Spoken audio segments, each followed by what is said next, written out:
जय हिंद साथियों, मैं आशुतोष द्विवेदी स्वागत करता हूं आपके अपने वन डेज के यूट्यूब चैनल पर।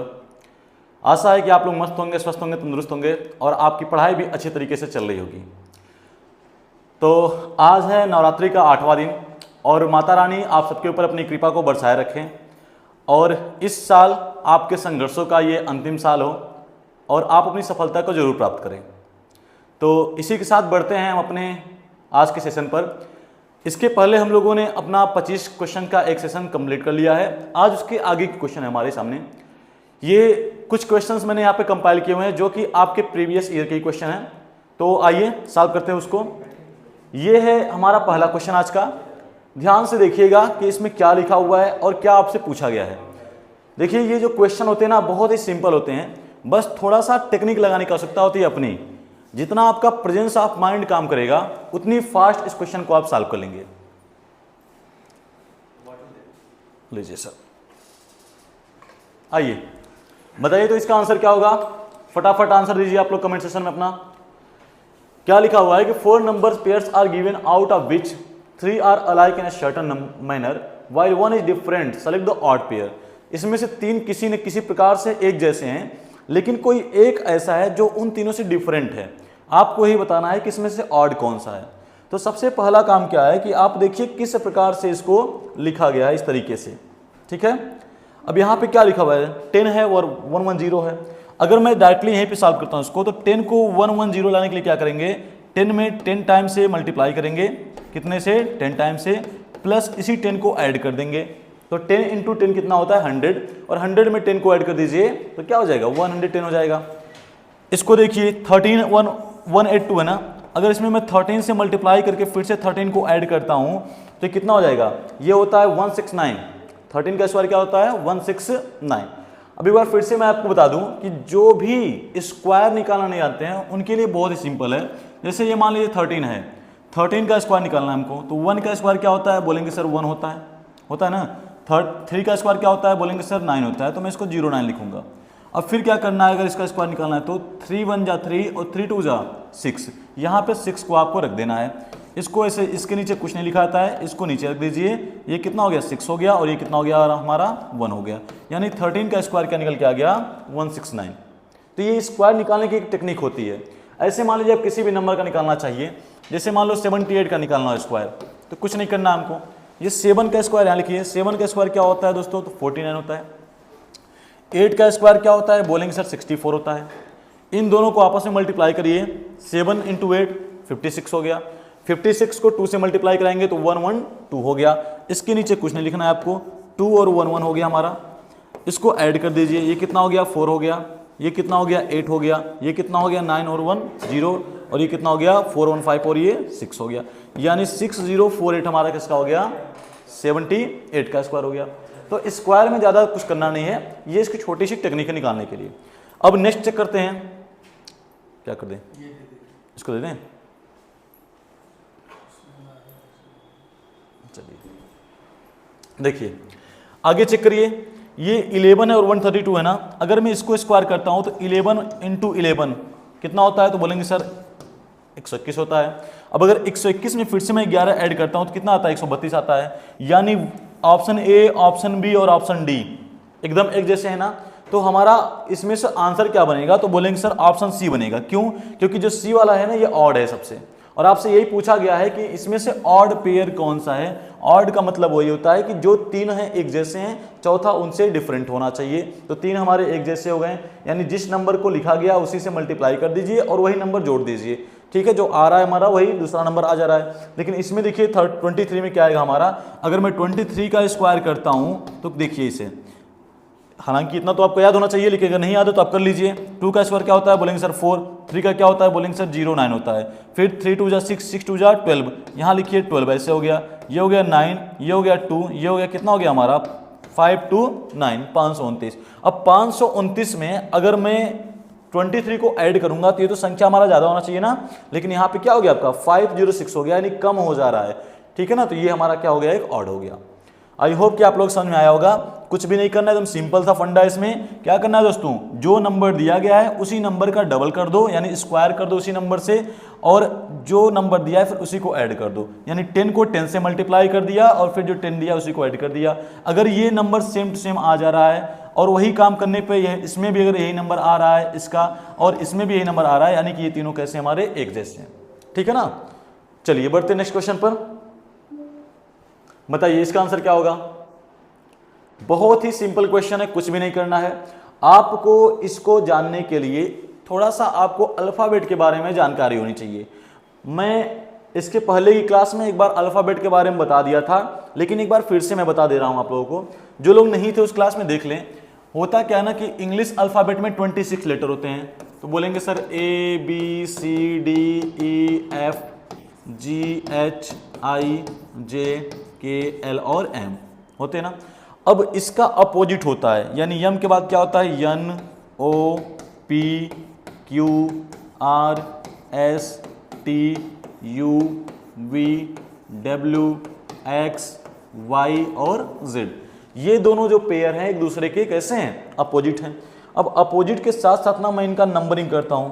सबको पता है सर एक से स्टार्ट करते हैं, तो ये हो गया 1 2 3 4 5 6 7 8 9 10 11 12 13 14 15 16 17 18 19 20।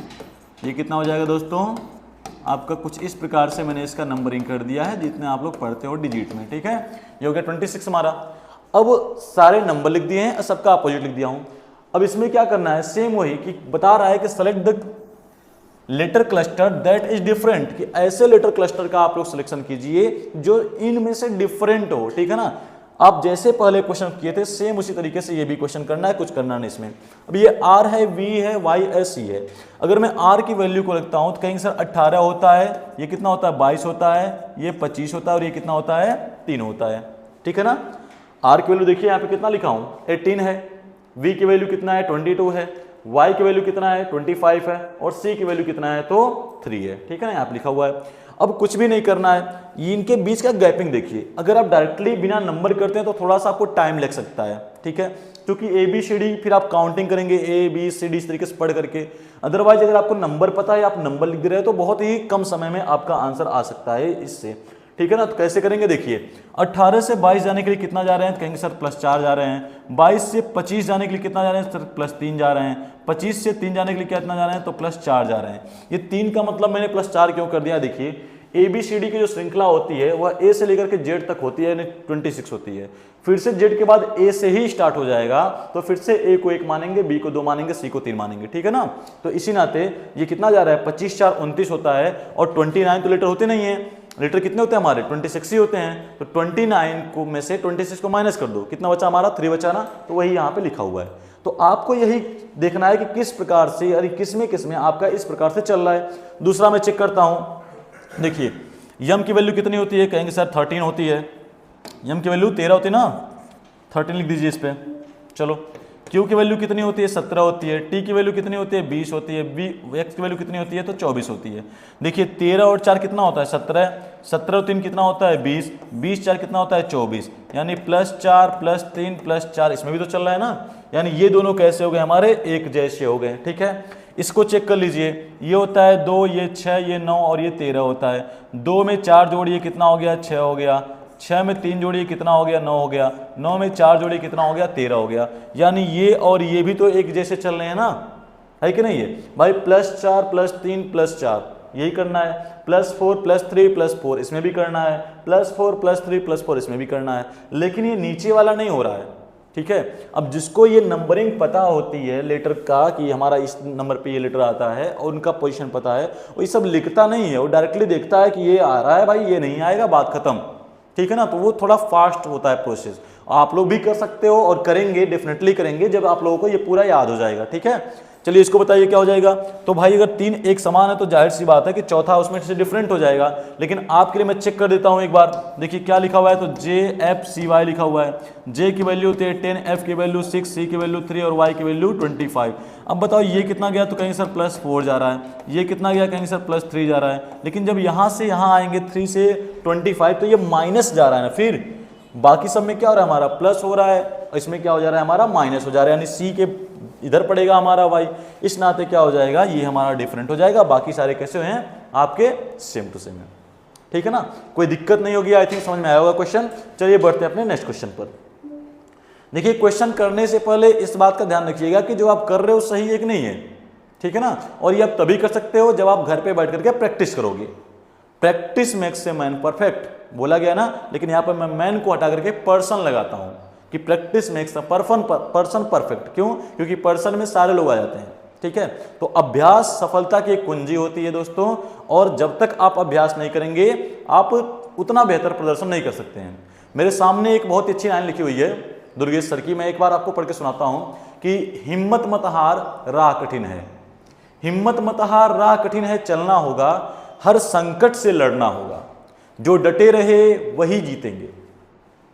जो मैदान छोड़ के भागे वो जीतते हैं नहीं ना, तो जो डटे रहे वही जीतेंगे, संघर्ष से ही सितारे चमकेंगे, रुक मत झुक मत आगे बढ़, रुक मत झुक मत आगे बढ़, तेरी मेहनत ही है तेरा पथ।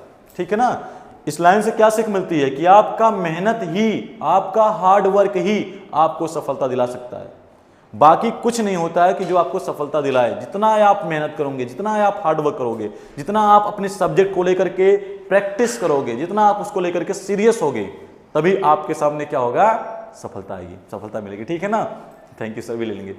चलो इसका आंसर बताओ, तो बहुत ही सिंपल है, धन्यवाद। बताइए क्या आंसर है इसका, कोई पानी पिएगा भाई? देखिए आज हम व्रत है, इस पे आपको सिर्फ पानी पिला सकते हैं, किसी और दिन कोल्ड ड्रिंक वगैरह पिला देंगे। चलो बताइए, बहुत ही सिंपल क्वेश्चन है ये, कैसे करेंगे, लिखा है हाँ ठीक ठीक, कोई ना, क्या लिखा है, 3 out of the 4 given alternatives are alike, choose the odd one out.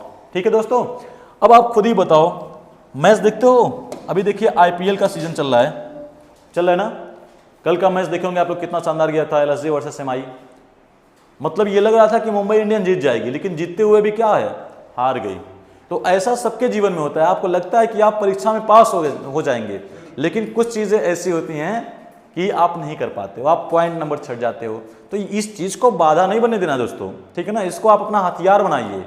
होता ना कि एक सीढ़ी पे के बाद ही दूसरी सीढ़ी बनती है, तो अगर आपका एक सीढ़ी थोड़ा सा छोटा हो गया तो कोई दिक्कत नहीं, उस पर चढ़ करके एक और सीढ़ी बनाइए।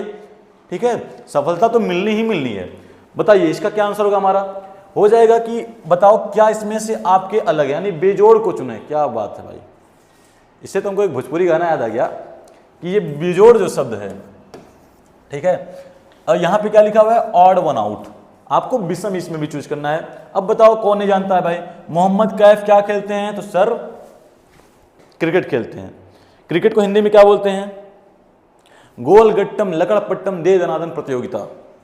ठीक है, तुम ये भाई साहब क्या खेलते हैं, क्रिकेट खेलते हैं। ऐसे बताओ, वाह क्या बात है भाई। आज का मैच है Chennai versus DC Delhi capital, और दिल्ली कैपिटल में एक हमारे बहुत ही उम्दा खिलाड़ी हैं जिनका नाम क्या है, लोकेश राहुल। आप लोग उनको सिर्फ प्यार से क्या बुलाते होगे, KL राहुल बुलाते हो ना। अब बताओ कितने लोग इसमें से जिनको KL राहुल का पूरा नाम पता था, नहीं पता था ना, तो मैं बताता हूं आपको इस क्वेश्चन के माध्यम से। उनका पूरा नाम क्या है, कन्नूर लोकेश राहुल, शॉर्ट फॉर्म में KL राहुल। ठीक है ना, चलो तो ये KL राहुल भी क्या खेलते हैं, सबको पता है सर, क्रिकेट खेलते हैं, है कि नहीं। अब कौन आ गया, सूर्य कुमार अशोक यादव, स्काई। कल के मैच में भाई धमाल मचा दिए थे मुंबई इंडियंस की तरफ से। ठीक है, इनको क्या बोलते हैं हम लोग, इनको प्यार से बोलते हैं स्काई, सूर्य कुमार यादव। लेकिन ये अपने पिताजी का टाइटल ले लिए हैं, सूर्य कुमार अशोक यादव लिखते हैं। तो ये भी क्या खेलते हैं हमारे, तो ये क्या खेलते हैं भाई, ये भी क्रिकेट खेलते हैं। तो ये जो ऊपर के तीनों आपको दिख रहे हैं ना, ये क्रिकेट के खिलाड़ी हैं। लेकिन ये जो भाई साहब PR श्रीजेश जी हैं, ये क्या खेलते हैं। अगर आप लोग क्रिकेट प्रेमी होंगे तो कहीं सुने हैं नाम PR श्रीजेश का, नहीं सुने होंगे ना। अगर मैं आपसे पूछूं, बताओ सुनील छेत्री क्या खेलते हैं, क्रिकेट खेलते हैं, तो आप लोग क्या कहोगे, नहीं सर नहीं खेलते हैं। क्यों नहीं खेलते हैं, क्योंकि भाई वो थोड़े से फेमस हैं फुटबॉल को लेकर के। क्रिस्टियानो रोनाल्डो क्या खेलते हैं, मेसी क्या खेलते हैं, तो लोग फेमस हैं। अब पीआर श्रीजेश भी फेमस ही हैं अपने खेल में, लेकिन बहुत कम लोग हैं जो इनका नाम जानते हैं। तो आप लोग ना, ये एनालॉजी का क्वेश्चन होता है, ठीक है ना। तो ये जो पीआर श्रीजेश जी हैं ये हॉकी के खिलाड़ी हैं। किसके खिलाड़ी हैं दोस्तों? हॉकी टीम के खिलाड़ी हैं इंडियन। तो इनका आंसर क्या है, ये डिफरेंट है हमारा, ये हॉकी खिलाड़ी हैं। बाकी जो तीन हैं ये किस चीज के खिलाड़ी हैं? क्रिकेट के खिलाड़ी हैं, ठीक है ना। चलिए बहुत सिंपल है, बढ़ते हैं नेक्स्ट क्वेश्चन पर। इसको बताइए, ये जो क्वेश्चन है हमारा ये मैथमेटिकल ऑपरेशन का क्वेश्चन बोला जाता है, ठीक है ना। भाई मैथमेटिक्स एक ऐसा सब्जेक्ट है ना जो बहुत ही इंटरेस्टिंग सब्जेक्ट माना जाता है मेरे हिसाब से, ठीक है, क्योंकि मैथ्स का अलग ही मजा होता है। और जब आते हैं अभिषेक सर पढ़ाने तो बात ही अलग है, एकदम भोजपुरिया अंदाज में, बिहारी अंदाज में, देसी अंदाज में, ठीक है। अगर जिसको मैथ का यम नहीं पता है ना तो मैथमेटिक्स पूरा रट्टा मार के जाएगा यहाँ से। चलिए बताइए क्या आंसर होगा इसका। लिखा हुआ है कि which two signs need to be interchange to make the following equation correct. कह रहा है कि निम्नलिखित समीकरण को सही बनाने के लिए किन दो चिन्हों को परस्पर बदलना होगा। अब आपके सामने यहाँ पे साइन दिया हुआ है, किन दो चिन्हों को आपस में बदलेंगे तो हमारा आंसर जो है वो 5 के बराबर आ जाएगा। यानी इसमें क्या करना होता है, तो इसमें करना होता है आपको LHS यानी left hand side equal to RHS right hand side. यानी ये जो 5 है ना ये इधर भी 5 ही आना चाहिए इसमें ऑपरेशन करने के बाद, ठीक है। तो हमने क्या कहा, हमने ये कहा कि सर जी क्या कर सकते हैं इसमें, क्या करने की ये बदल करके हमारा आंसर सही हो जाए। बताइए तो जरा आप लोग क्या कर सकते हैं। देखिए ये 5 जो संख्या है बहुत छोटी संख्या है, बहुत बड़ी तो है नहीं। अब यहाँ पर जो चीजें हैं हमारी ये ज्यादा दिया हुआ है। हमने क्या कहा, हमने ये कहा भाई हम भाग को जो है डिवीजन को ही रहने देंगे। क्यों रहने देंगे? क्योंकि ये जो 23 और प्लस है, ठीक है, ये 14 जो है 84 को भाग करेगा तो ये 6 भाग में जाता है, पता है आप लोगों को। 14 का टेबल सबको याद है ना, याद किए रहिएगा। तो 14 को 6 भाग में करेंगे तो कितना आ गया हमारा? 84 आ गया। ये कट पिट के ये 1 हो गया। इसको सॉल्व कैसे करते हैं? सबसे पहले ये देखिए, आप लोग बचपन में पढ़ते होंगे एक बदमाश, तो इसको हम लोग बोलते हैं बॉडमास। क्या बोलते हैं? बॉडमास। बदमाश बोल दीजिए थोड़ा सा, क्या बोलते हैं इसको? बॉडमास। बॉडमास का मतलब क्या होता है? सबसे पहले ब्रैकेट को हटाओ, ऑफ का मतलब गुणा करना, डिवीजन का मतलब भाग करना, डिवीजन, डिवीजन ये होता है bracket of division, bracket of division. फिर एम का मतलब क्या होता है दोस्तों? Multiplication, multiplication. अभी देखिए उसको चुटकी में सॉल्व करेंगे आप सेकेंडों में। मल्टीप्लीकेशन, मल्टीप्लीकेशन का मतलब होता है गुणा करना, ठीक है ना। ए का मतलब क्या होता है? एडिशन, ऐड करना। और एस का मतलब क्या होता है? सब्सट्रैक्शन, घटा देना, ठीक है। ये हमारा इसका मतलब होता है पूरा का पूरा। अब इसमें ना आपको यही लगाना होता है बॉडमास को ही, यानी सबसे पहले अगर ब्रैकेट दिया गया तो ब्रैकेट के अंदर के चीजों को खत्म करेंगे, उसके बाद क्या होता है? डिवीजन करेंगे, फिर मल्टीप्लिकेशन, फिर एडिशन, फिर सब्सट्रैक्शन। इसी नाते मैंने सबसे पहले क्या किया, इसमें डिवीजन किया है। देखिए आपके सामने है ना, तो मैंने 84 को 14 से भाग कर दिया, कितना आ गया हमारा? 6 आ गया। अब डिवीजन के बाद क्या होता है दोस्तों? मल्टीप्लिकेशन होता है ना। लेकिन आप खुद देखो, अगर मैं 8 को 6 से मल्टीप्लाई कराऊंगा, 8 को कितने से मल्टीप्लाई कराऊंगा? 6 से मल्टीप्लाई कराऊंगा, तो क्या ये नंबर ज्यादा नहीं आ जाएगा? 8 6 जा कितना होता है? 48 होता है। अब आप बताओ, ये भी प्लस में है, ये भी प्लस में, ये दोनों आपस में जुड़ जाएंगे तो ज्यादा हो जाएगा ना। यानी कि यही चीज यहाँ पे दिक्कत कर रहा है। क्या दिक्कत करे? जो आपका मल्टीप्लिकेशन का साइन है, अगर मैं मल्टीप्लिकेशन के साइन को किसी और साइन से बदल देता हूं तो हो सकता है कि हमारा जो इक्वेशन है वह सही आ जाए। अब ये भाग माइनस है तो ये तो हम लोग ले नहीं सकते हैं, क्योंकि भाग को हम लोगों ने ऑलरेडी किया हुआ है, ठीक है ना। ये प्लस एन गुणा है, प्लस को तो हम लोग ले नहीं सकते हैं क्योंकि ये भी ऑलरेडी हमारा किया हुआ है। अब बचा हमारे पास 2 ऑप्शन, एक ये है और एक ये है। प्लस और गुणे का मतलब क्या होता है ना, प्लस को गुणे की जगह पर लेते हैं और गुणे को प्लस की जगह पे। तो अगर मैं यहाँ गुणा रखूंगा मल्टीप्लिकेशन तो ये बहुत बड़ी संख्या आ जाएगी, ठीक है ना। तो इसको तुमको लेना नहीं है। अब बचा हमारे पास 2 ऑप्शन, माइनस और मल्टीप्लाई का और माइनस और प्लस का। अब आप खुद ही बताओ, अगर मैं तीसरे ऑप्शन को चूज करता हूं माइनस और गुणे को, यानी जो गुणा है इसकी जगह पे माइनस रख दूं और जो माइनस है उसकी जगह पे मल्टीप्लाई रख दूं, कोई दिक्कत है किसी को? यही होता है कि माइनस की जगह पे गुणा रख दीजिए, गुणे की जगह पे क्या रख दीजिए दोस्तों? माइनस रख दीजिए। अब इसको सॉल्व करिए, तो जब सॉल्व करेंगे ना, ये भी पूरा निकल के 6 आ गया, ये पूरा हट गया हमारा, इसकी जगह पे क्या आ गया? 6 आ गया है। तो 6 को 8 से अगर आप माइनस करेंगे तो माइनस तो कर सकते हैं, क्यों? क्योंकि आपको किसके हिसाब चलना है, बॉडी मास के हिसाब चलना है। तो सबसे पहले आपने डिवीजन कर दिया, तो अब आप मल्टीप्लीकेशन करेंगे। क्या करेंगे? मल्टीप्लाई करेंगे। अब अगर आप मल्टीप्लाई करते हो, ध्यान से देखिएगा, तो ये दोनों मल्टीप्लीकेशन करने पे कितना आता है हमारा? 24 आ जाता है। तो सबसे पहले डिवीजन किया, फिर क्या किया? मल्टीप्लीकेशन किया। कितना हो गया हमारा? 24 हो गया ना। अब उसके बाद देखिए एडिशन, ऐड करना ना। अब ये और ये 23 भी प्लस में है और 6 भी क्या है? प्लस में है। इन दोनों को आपस में ऐड करेंगे तो ये कितना हो गया हमारा? 29 हो गया। क्लियर है ना? अब ये माइनस में है तो 29 माइनस का 24 करेंगे दोस्तों, आंसर क्या आएगा हमारा? 5 ही तो आएगा। यानी कि सर ये जो 3 वाला ऑप्शन है ये इसको सेटिस्फाई कर रहा है, इस इक्वेशन को। इसको जब हम यहाँ पे रख रहे हैं तो ये left hand side equal to right hand side हमारा आ जा रहा है। इस नाते option number 3 is the right answer.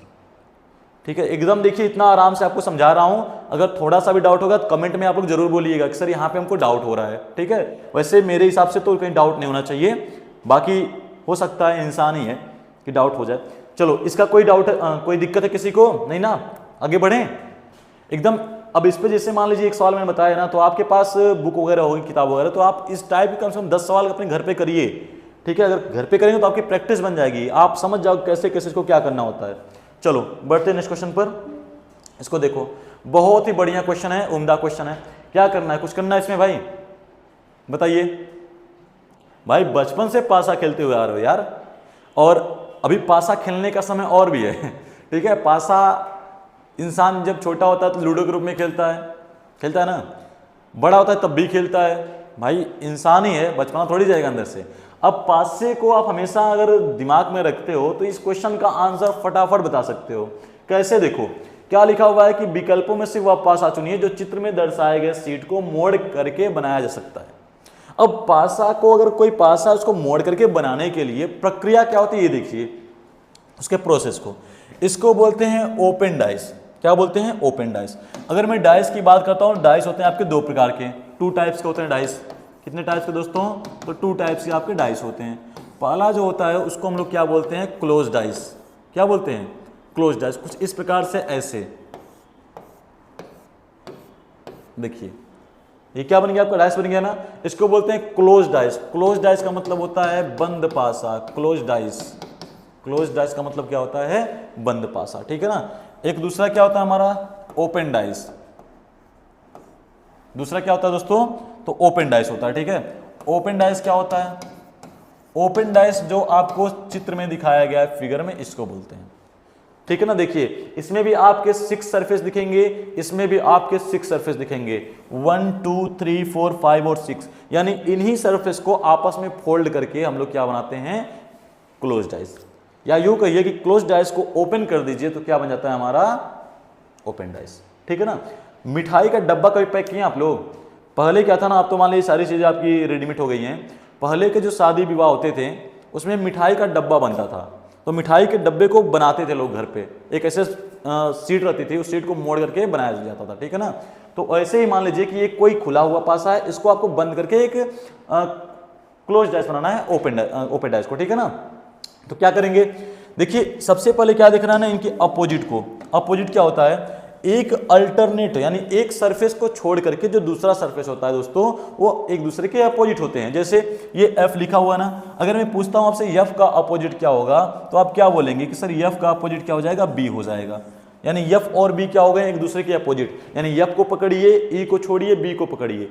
एक सरफेस को छोड़ करके जो दूसरा सरफेस होता है वो एक दूसरे के अपोजिट हो गया। हमने कहा सर A का अपोजिट निकल के आ गया, सॉरी ये का नहीं, किसका है?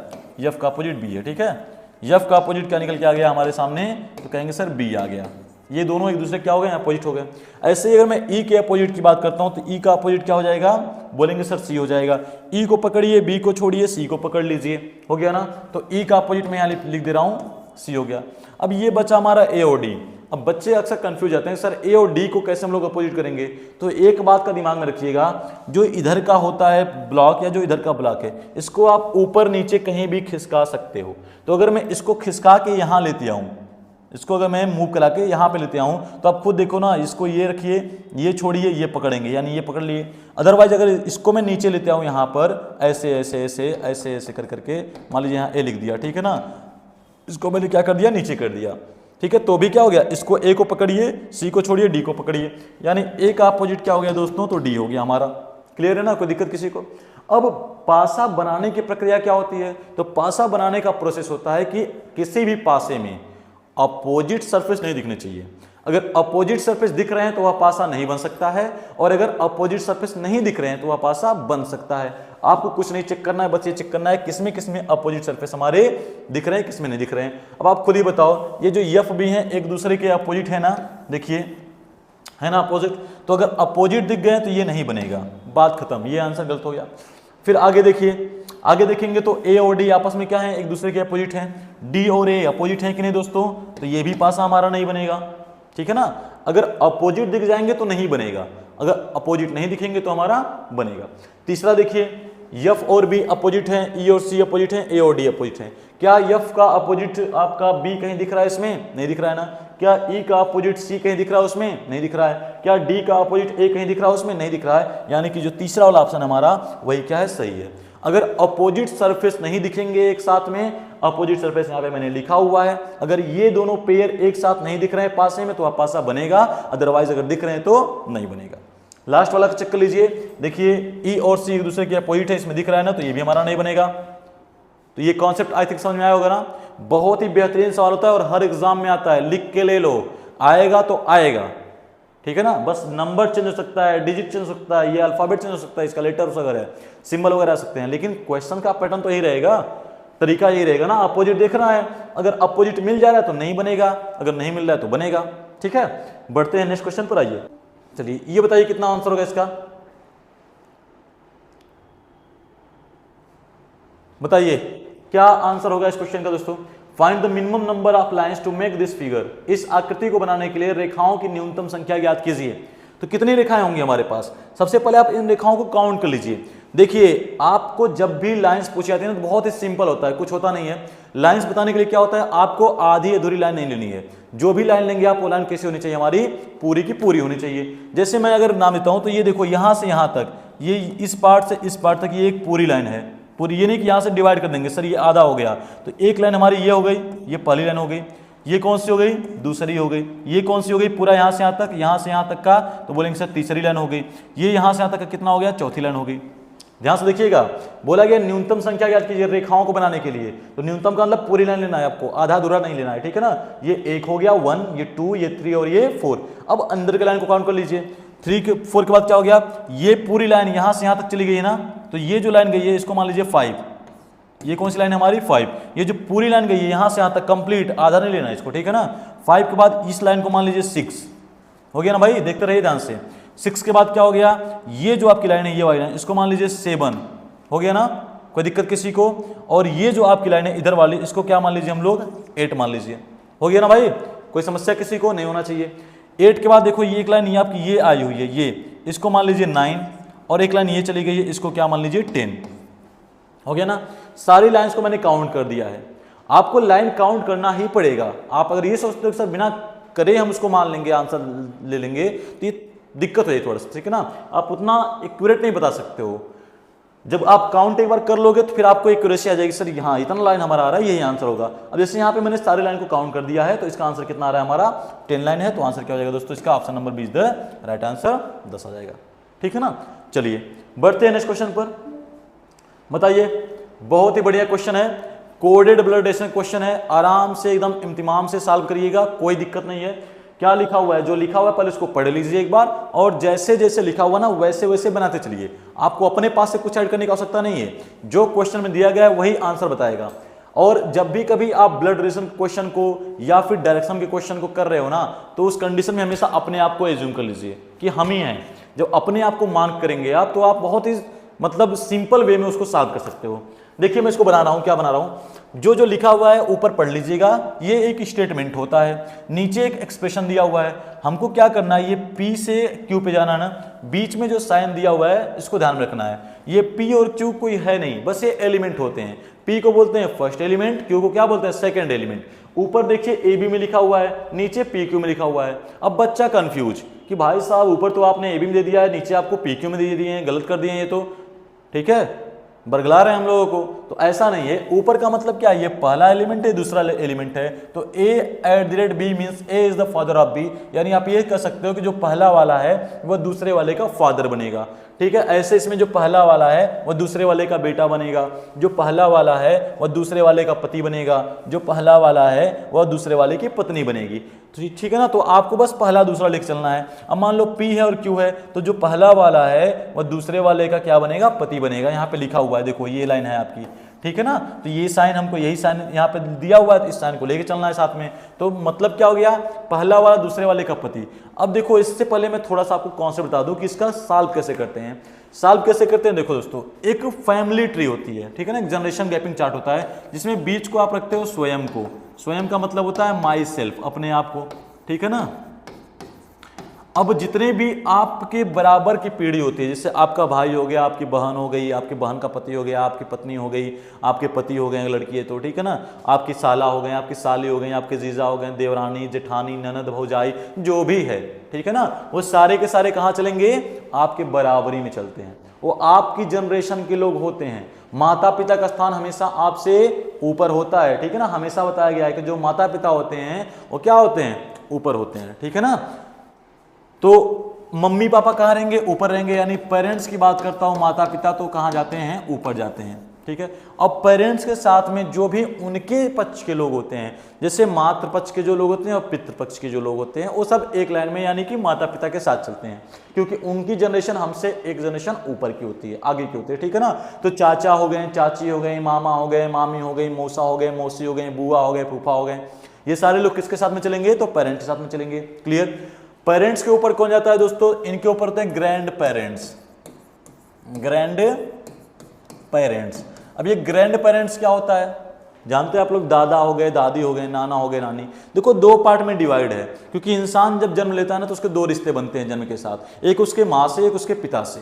तो जितने भी लोग माता पक्ष के होते हैं वो मैटरनल बोले जाते हैं इंग्लिश में, मातृ पक्ष बोले जाते हैं हिंदी में, और जितने भी लोग पिता पक्ष के होते हैं उसको पितृपक्ष बोलते हैं या फिर पैटर्नल बोलते हैं हिंदी में, ठीक है, इंग्लिश में, ठीक है ना। और बाकी जो रिश्ते बनते हो आप खुद से बनाते हो, जैसे आप कहीं पढ़ने जा रहे हो, कहीं काम करने जा रहे हो, कलीग्स बनेंगे, आपके दोस्त बनेंगे, तो वो आपने बनाया हुआ है, भगवान ने नहीं बनाया हुआ है, उसको खून का रिश्ता नहीं बोलते हैं।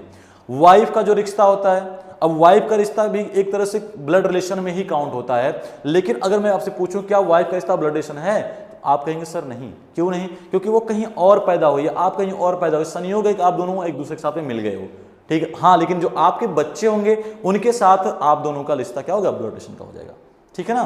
तो बहुत ही बढ़िया है। अब नीचे आते देखते हैं, जैसे देखो ये आपके दादाजी हो गए, ये आपके पिताजी, ये आप हो गए, तो आप भी तो किसी के पिताजी होंगे, तो ये क्या हो गया, नीचे चिल्ड्रन, बच्चे हो गए।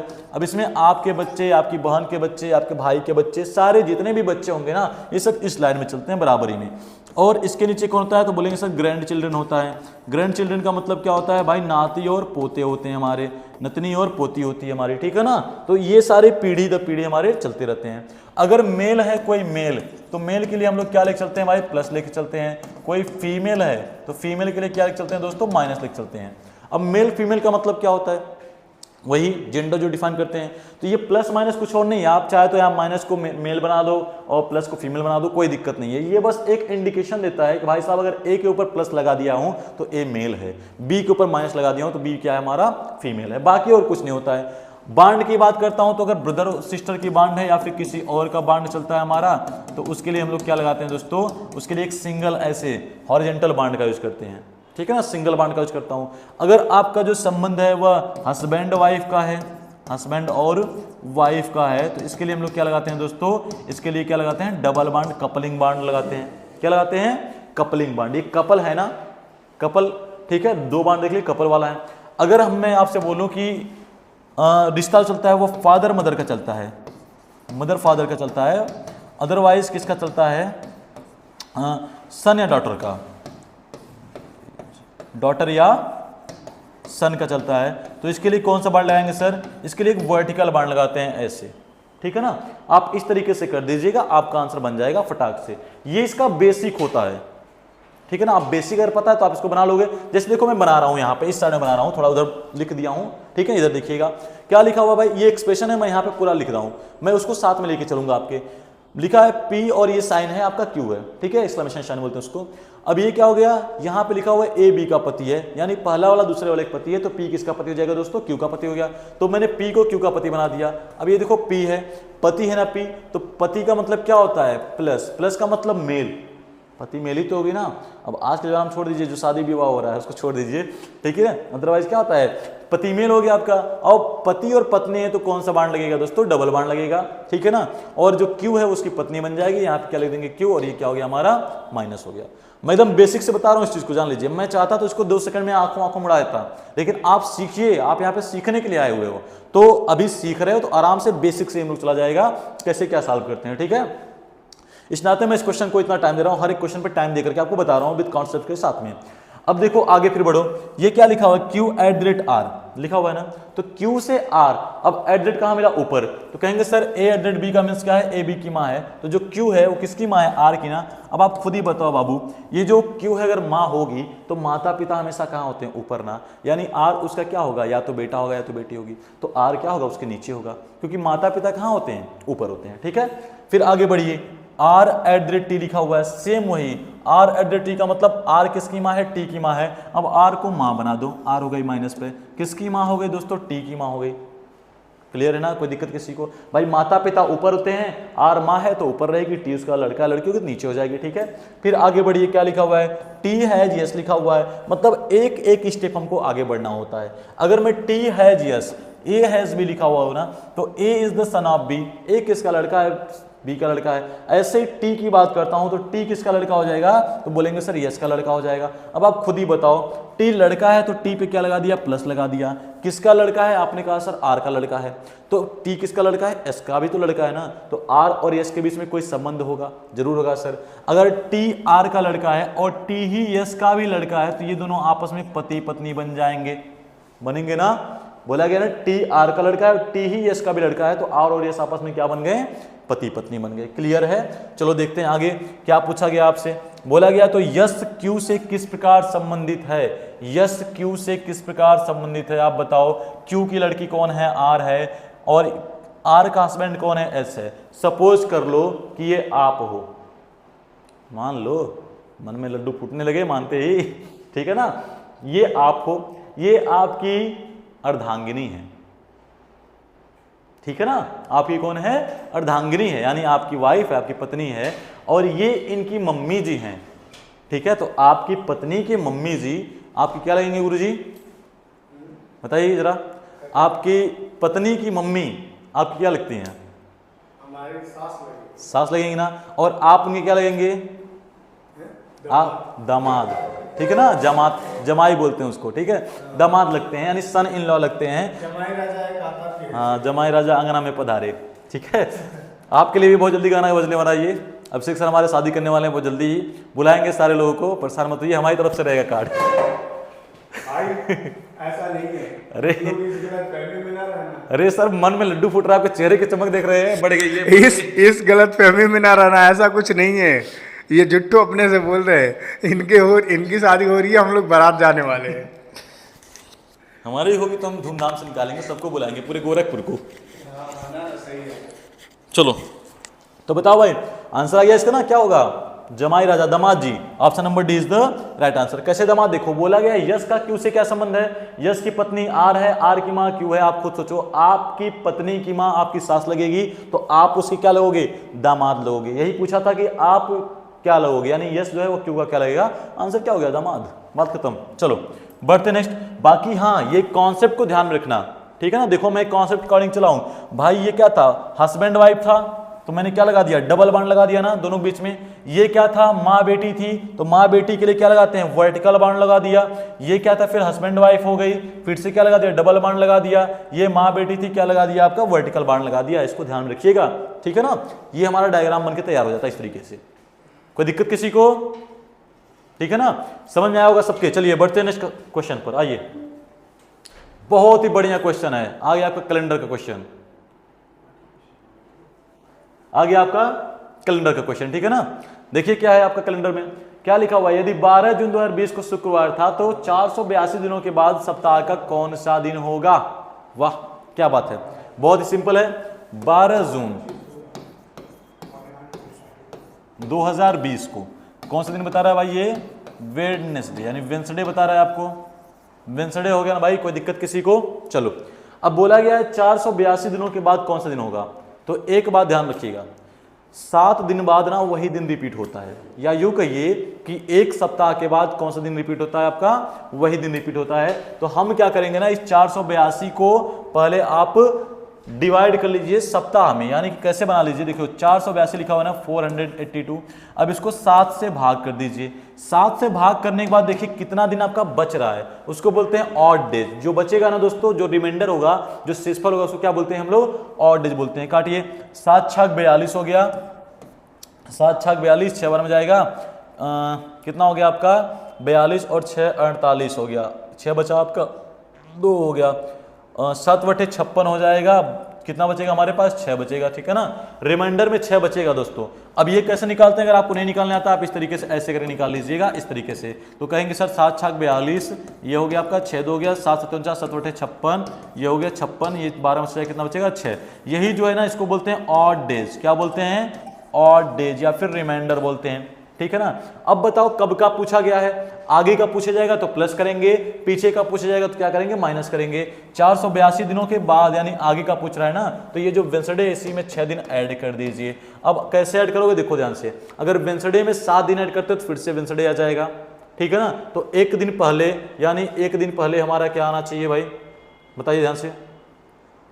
सॉरी, वेंसडे में 6 दिन आपको ऐड करना है ना, ऐड करिए।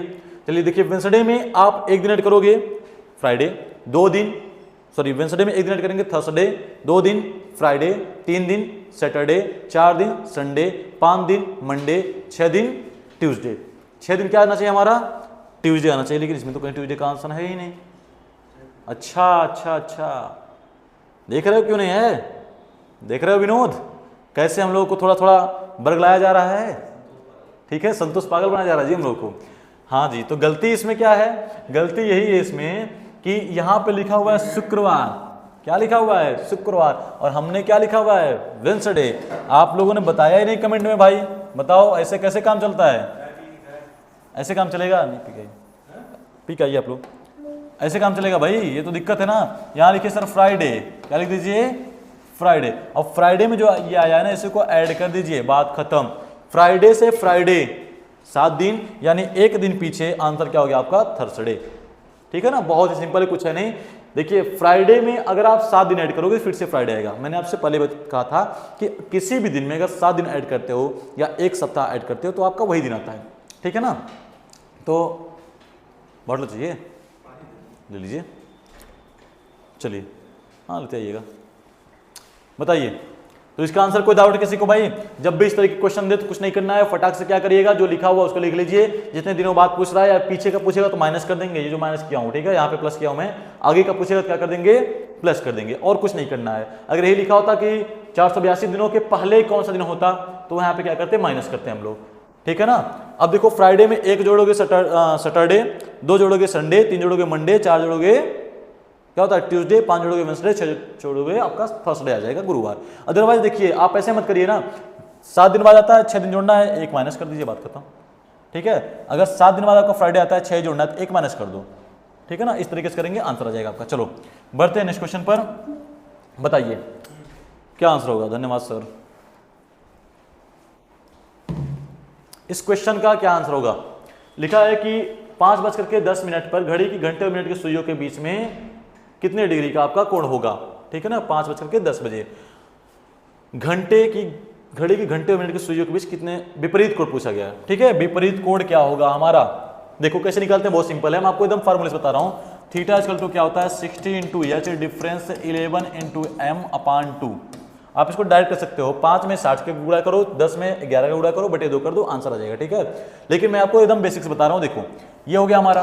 अब आपको थीटा की वैल्यू पता करनी है। ये जो होता है ना, ये h होता है, और ये क्या होता है दोस्तों? यम होता है, मिनट होता है। जहां h लिखा हुआ है वहां क्या लिख देंगे? 5, और जहां यम लिखा हुआ है यहाँ पे क्या लिख देंगे हम लोग? 10।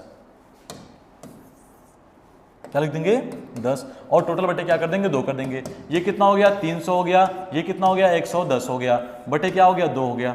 अब 300 में से अगर 110 को माइनस करोगे कितना आंसर आएगा बताइए? अगर 300 में से 110 को माइनस करना है, बताइए कितना आंसर आएगा। कहेंगे कि सर जी मैंने पहले 10 को माइनस कर दिया, कितना बचा, 100 बचा ना, ठीक है। 300 में से 100 माइनस कर दिया, 200 बचेगा, 10 माइनस कर दिया 190, बहुत सिंपल है, कुछ करना ही नहीं है। अब आपको काटना है 2 से काटिए, देखिए कितनी बार में जाएगा। कहेंगे कि सर जी ये तो जाएगा हमारा 2 9 18, 2 9 18, 9 बार में जाएगा, 1 बचेगा, 2 25 10, 95 डिग्री आ गया ना, क्या 95 डिग्री आ गया है। अब ध्यान से देखिएगा, 95 डिग्री यहां भी दिया हुआ है, 95 डिग्री यहां भी दिया हुआ है हमारा, ठीक है ना। 190 को 2 से काटेंगे तो आपका कितना आएगा, 95 डिग्री। अब एक बात बताइए, ये मान लीजिए कोई घड़ी है, क्या हो गई, थोड़ी बड़ी घड़ी बन गई है, चलो ये घड़ी है, यहां पे क्या होता है 6, यहां पे क्या होता है, उल्टा बना दे रहा हूं यार, यहां पे क्या होता है 12, अरे यार क्या लिखा क्या रहा है, चलो ये हो गया आपका 6 और ये क्या हो गया हमारा 12, ये कितना हो गया 3, ये कितना हो गया 9, यहाँ पे हो गया 1, यहाँ पे हो गया 2, यहाँ पे हो गया 4, यहाँ पे क्या हो गया हमारा 5, यहाँ पे हो गया 7 8 10 और 11, ये बन गया ना। घड़ी में आपकी 2 सुइयाँ होती है, 1 मिनट की सुई, घंटे की सुई, और एक छोटी पतली सी सुई होती है, लंबी सी, उसको मतलब सेकंड की सुई, ठीक है। कितना बजा रहा है, 5:10 बजे, घड़ी घंटे और मिनट की सुई के बीच बताओ। अब 5:10 बजाना है अगर हमको, तो मान लो कुछ ऐसे बजेगा, ये हो गया आपका 5 पे और ये हो गया आपका 10 पे, बजेगा ना भाई। ये घंटे की सुई हो गई और ये मिनट की सुई हो गई हमारी। आपसे पूछा गया है कि मिनट की सुइयों के बीच विपरीत कोण ज्ञात करो। ये कोण होता है, इसको बोलते हैं इनर एंगल, आंतरिक कोण, ठीक है दोस्तों। और एक कोण हमारा क्या होता है, ये होता है, ये वाला, ये चूंकि टोटल अगर बात करूँ ना, टोटल कितने बनेंगे 360 डिग्री। किसी भी सर्कुलर चीज में अगर आप टोटल की बात करते हो तो वो 360 डिग्री का कोण बनाता है हमारा, और हर डिग्री की जो वैल्यू होती है इसमें वो 30, हर खाने की वैल्यू कितनी होती है 30, 12 खाने हैं तो 360 डिग्री हमारा हो गया। अब आपसे क्या पूछा है कि बताओ इसका विपरीत कोण, उल्टा कोण पूछा गया है ना, रिवर्स एंगल पूछा गया, तो आपसे ये पूछ रहा है, ये वाला एंगल, न कि ये वाला एंगल। अगर ये वाला एंगल पूछता तो आंसर क्या बोलते हैं हम लोग, 95 बोलते हैं, 95 बोलते हैं। लेकिन इस एंगल की बात कर रहा है तो आपने क्या पढ़ा है सर, 360 होता है टोटल। अब रिवर्स एंगल हमसे पूछा गया है, क्या पूछा गया है दोस्तों, तो रिवर्स एंगल पूछा गया है। क्या करना है इसमें, कुछ नहीं करना है भाई, जो आपका 360 होता है ना उसमें से 95 माइनस कर दीजिए। अब 360 में से अगर 95 माइनस करेंगे तो कितना आंसर आना चाहिए बताइए तो जरा। आप 360 में से 60 माइनस कर दीजिए, यहां से बचेगा 35 हमारा, यानी कि 265 डिग्री आंसर आना चाहिए। इसमें दिया हुआ कहीं, दिया हुआ, बहुत बढ़िया, option number B is the right answer, 265 degree, ठीक है ना। बहुत ही सिंपल होता है, कुछ नहीं करना है। ये आंतरिक कोण, ये जो आपका 95 निकल के आया है ना, ये अंदर का कोण निकल के आया था, ये वाला। और आपसे क्या क्वेश्चन में पूछा गया है, आपसे रिवर्स एंगल पूछा, विपरीत कोण, तो ये विपरीत कोण आपको पीछे वाला बताना है। इसको रिवर्स एंगल बोलते हैं, इसको उल्टा कोण बोलते हैं, ठीक है ना, आउटर एंगल बोलते हैं इसको। तो आई होप कि समझ में आया होगा, कोई दिक्कत किसी को। चलो बढ़ते हैं नेक्स्ट क्वेश्चन पे अपने। चलिए देखिए, बहुत बढ़िया क्वेश्चन है ये, जरा एक बार पढ़िएगा, तो पढ़िए आप लोग, बताइए क्या आंसर होगा।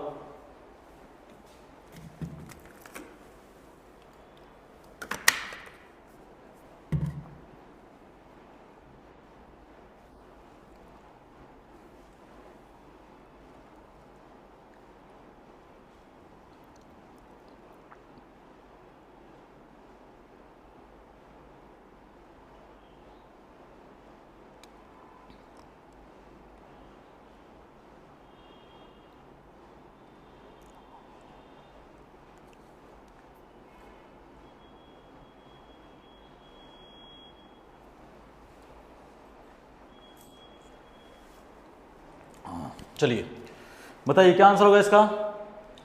देखिए, कथन और निष्कर्ष का क्वेश्चन है ये, स्टेटमेंट एंड कंक्लूजन का क्वेश्चन है ये। कैसे करते हैं, देखो जो पहले लिखा हुआ है ना उस कथन को ध्यान से पढ़ लीजिए, ठीक है। इसमें मैक्सिमम बच्चे गलती करते हैं आपका, ठीक है, क्योंकि ये तार्किक होता है, कुछ सोचना पड़ता है, सोच के बताना पड़ता है क्या आंसर इसका हो सकता है, ठीक है दोस्तों। कोई ट्रिक वगैरह नहीं, मैं आपको कोई ट्रिक बता दूं आप इसको लगा देंगे, ये आपके प्रेजेंस ऑफ माइंड पे डिपेंड करता है, ठीक है। जो करता है उसके, हाँ कुछ कॉन्सेप्ट्स होते हैं, कैसे इसको करना है इसको देखिए ध्यान से। क्या लिखा हुआ है कि सड़क दुर्घटनाएं और इनमें से ज्यादातर दुर्घटनाएं मानवीय गलती के कारण होती हैं। सही बात है भाई, सावधान रहना, सावधानी से गाड़ी चलाना और यातायात नियमों का पालन करना जरूरी है। हालांकि अगर आप सड़कों पर सावधान हैं तो इसका मतलब यह नहीं है कि दूसरे ड्राइवर भी सावधान होंगे। आप जानते होंगे कि आजकल इतने जितने भी आपके एक्सीडेंट होते हैं ना, उसमें किसी एक पर्टिकुलर गलती नहीं होती है। आप बहुत अच्छे गाड़ी चला रहे हो, बहुत बढ़िया चालक हो, बहुत बढ़िया ड्राइवर, कोई दिक्कत नहीं है, लेकिन क्या मतलब अगर सामने वाला आकर ठोक दे आपको, तो उसमें आपकी गलती नहीं होगी ना भाई, ठीक है ना। आप अपनी बाइक चला रहे हो, मोड़ रहे हो, ओवर स्पीड में आ रहा है, लाके ठोक दिया आपको, आप लेके गिर गए, तो आपकी गलती हम नहीं देंगे उस चीज़ को, ठीक है। तो वही चीज़ कर रहा है कि ये कोई मतलब नहीं कि अगर आप सावधान तो सामने वाला भी क्या होगा, सावधान होगा। ऐसी कई घटनाएं होती हैं जब ड्राइवर गलत नहीं होते हैं और वो यह पैदल यात्री या कोई दूसरा वाहन होता है जो तबाही मचाता है, ठीक है। अब देखते हैं, ये आपके सामने एक स्टेटमेंट दे दिया गया है, इसके दो निष्कर्ष निकल के आए हैं। पहला क्या निकल के आया है कि ज्यादातर जानलेवा दुर्घटनाएं तेज रफ्तार से गाड़ी चलाने की वजह से होती हैं। बहुत बढ़िया, सही जवाब है भाई। क्यों? क्योंकि अगर आप स्पीड, जो आपकी एक लिमिटेड स्पीड होती है ना, अगर उससे आप ज़्यादा की स्पीड में चलते हो तो आपकी गाड़ी से आप कंट्रोल हट जाता है, आप उतना फास्ट कंट्रोलिंग नहीं कर पाते उस चीज़ का, और जो आपकी दुर्घटना का कारण बनता है, ठीक है ना। तो क्या बोला गया है कि ज़्यादातर जानलेवा दुर्घटनाएं तेज रफ्तार से गाड़ी चलाने की वजह से होती हैं। इंसानों की स्वाभाविक मानसिकता है कि वे तेज़ी से गाड़ी चलाते हैं, हाँ, सोचते हैं यार बहुत जल्दी पहुँच जाएंगे।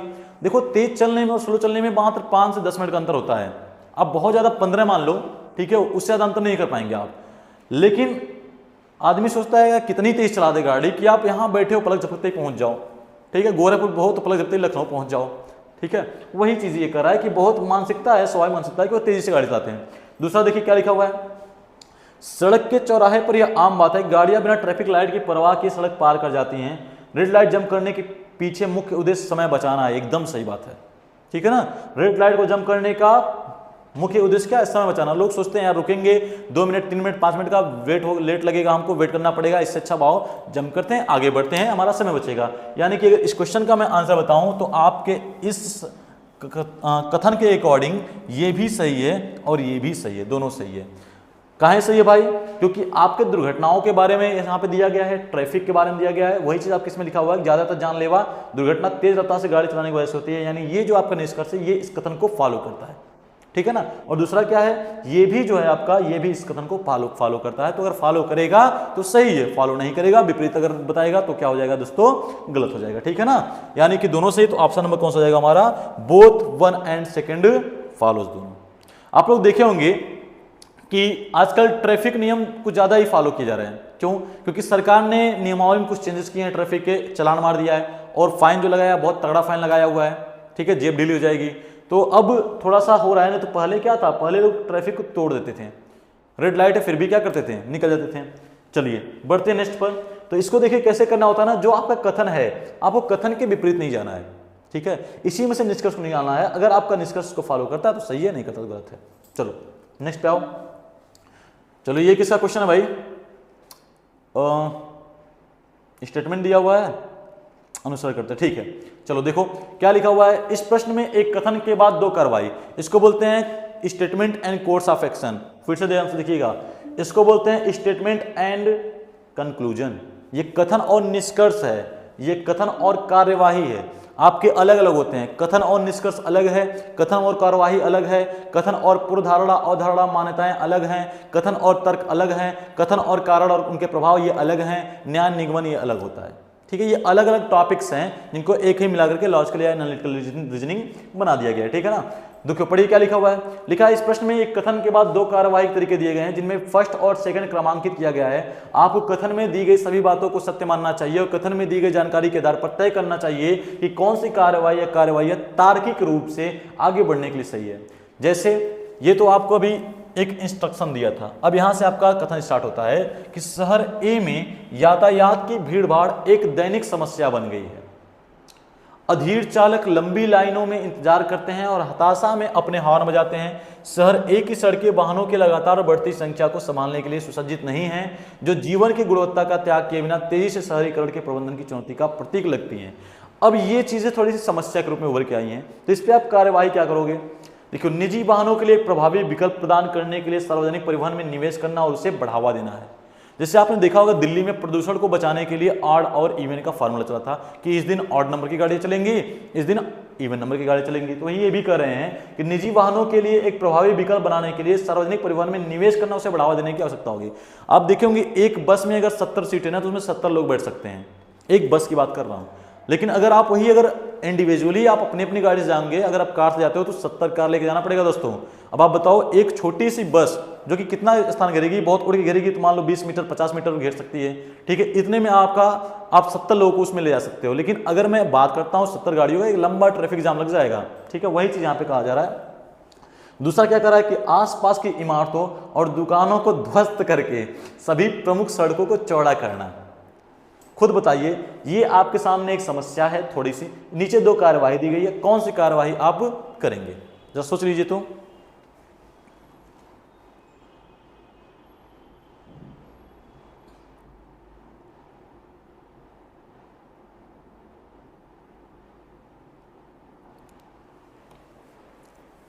बताइए आगे आप लोग का आंसर क्या आएगा।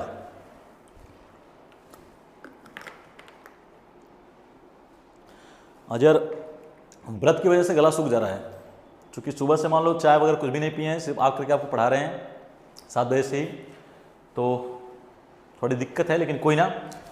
तन समर्पित, मन समर्पित और यह जीवन समर्पित, ये पूरा 8 साल का अनुभव आप छात्रों के लिए ही है। बहुत कच्ची उम्र से पढ़ाना स्टार्ट कर दिया था और आप ही के बीच में 8 साल कब गुजर गए मुझे पता भी नहीं चला। चलिए बताइए इसका आंसर क्या होगा, आप खुद ही बताओ। अगर ये समस्या दी गई है तो निजी वाहनों के लिए एक प्रभावी विकल्प प्रदान करने के लिए सार्वजनिक परिवहन में निवेश करना, उसे बढ़ावा देना। एकदम सही है भाई, बहुत बढ़िया, कोई दिक्कत नहीं है। लेकिन दूसरा क्या कर रहा है कि आसपास की इमारतों दुकानों को ध्वस्त करके सभी प्रमुख सड़कों को चौड़ा करना। कितना पॉसिबल है, आप सबको ध्वस्त करेंगे, इससे हानि होगी, लॉस होगा, ठीक है ना। चौड़ा तो कर सकते हैं लेकिन एक दो सड़क चौड़ा कर सकते हैं ना। ये पूरा आप मान लीजिए शहर है, जैसे गोरखपुर में क्या है, भी एक विरासत गलियारा बन रहा है हमारा, जो कि आपका धर्मशाला से लेकर के और ये घंटाघर तक जाएगा। तो वहाँ पे क्या हो रहा है, सड़कों का चौड़ीकरण हो रहा है, जो आमने सामने जो मकान है सड़क के उसको तोड़ा जा रहा है, और जो हिस्सा आपके सड़क मतलब जीडीए का था उसको लिया जा रहा है, उसको आप चौड़ा करा रहे हो, ये तो मान लो सही है। लेकिन ऐसे ही गोरखपुर में बहुत सारी गलियाँ हैं, कोई ये अकेली गली थोड़ी है, तो आप सबको चौड़ा करा पाए ये थोड़ा सा पॉसिबल नहीं है, ठीक है ना। तो ये हमारा चीज क्या है, इसको फॉलो नहीं करेगा, यानी कि जो पहला है सिर्फ वही आंसर करता है, यानी option number C is the right answer. तो इसको ध्यान से सोच करके करना होता है, ये नहीं कि जो मन में आए आप उल्टा सीधा मार दीजिए, आंसर हमारा हो जाएगा। मैं टाइम क्यों दे रहा हूँ इस पर, इसलिए टाइम दे रहा हूँ क्योंकि आप समझिए इस चीज को, आप समझ के करेंगे तो आपको अच्छे से आएगा, नहीं समझ करेंगे उड़ाते चलेंगे तो गलत होने के चांस आपके बढ़ते जाएंगे, ठीक है ना। चलिए बढ़ते नेक्स्ट पर, बहुत ही सिंपल है। चलो ये कारण और प्रभाव है, बहुत बढ़िया। अभी मैंने आपको बताया था ना, देखो ये सारे आपके रीजनिंग के मैं दे रहा हूँ। ये जो पहला क्वेश्चन है ये कथन निष्कर्ष का है, स्टेटमेंट एंड कंक्लूजन का। ये जो दूसरा है ये क्या है, statement and course of action का है। और ये जो तीसरा है यानी कथन और कार्यवाही इसको बोलते हैं, ये जो तीसरा ये किसका है हमारा, ये कथन और कारण और उसके प्रभाव का है, लिखा हुआ है। तो आप ध्यान से देखिएगा, ये अलग अलग टॉपिक के क्वेश्चन होते हैं, एक तरह साल करेंगे नहीं हो पाएगा।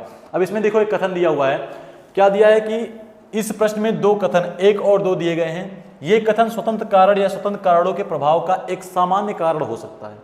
इनमें से एक कथन दूसरे कथन का प्रभाव हो सकता है। दोनों कथनों को पढ़ें और सही उत्तर चुनें, ठीक है। ये आपका इंस्ट्रक्शन था। पहला क्या दिया हुआ है कि नए राजमार्गों के निर्माण से परिवहन तेज और अधिक कुशल हो गया है, ये पहला स्टेटमेंट है। दूसरा क्या दिया हुआ है कि परिवहन की बढ़ी हुई दक्षता से उपनगरीकरण और शहरी फैलाव में वृद्धि हुई है। बात तो सही है भाई ना।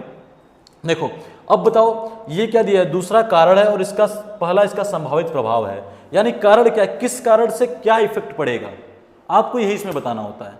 जैसे पहला क्या लिखा है, नए राजमार्गों के निर्माण से परिवहन तेज और अधिक कुशल हो गया है, और दूसरा क्या लिखा है, परिवहन की बढ़ी हुई दक्षता से, इसको भी इसी से जोड़ा गया है कि परिवहन को बढ़ी हुई दक्षता से उपनगरीकरण और शहरी फैलाव में क्या हुई है, वृद्धि हुई है। बताइए आंसर क्या होगा इसका तुरंत।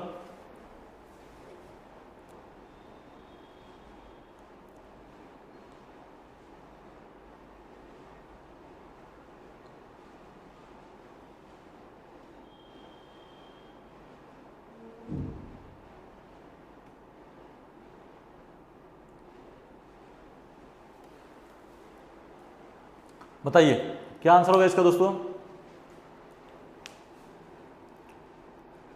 अरे भाई यही पूछा गया आपसे, कारण बताओ प्रभाव बताओ। अब आप खुद ही बताओ, नए राजमार्गों के निर्माण से परिवहन तेज और अधिक कुशल हो गया है, ठीक है ना। अब जैसे से नए राजमार्ग बनेंगे क्या हो जाएगा, परिवहन अधिक तेज और कुशल हो गया। जहां पे आपको 10 घंटा लगता था वहां पे आपको 4 घंटा 5 घंटा पहुंचा दे रहे हैं लोग। दूसरा क्या कर रहा है कि परिवहन की बढ़ी दक्षता से उपनगरीकरण और शहरी फैलाव में वृद्धि हुई है।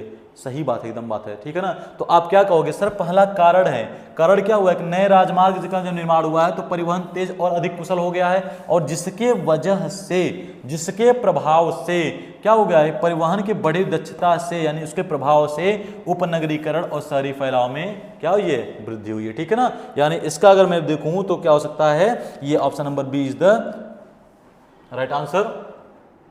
Option number B is the right answer दोस्तों। क्या हो जाएगा इसका आंसर आपका हो जाएगा, एक कथन है और दूसरा क्या है इसका कारण है। तो इधर आ गया जी, इधर चलो।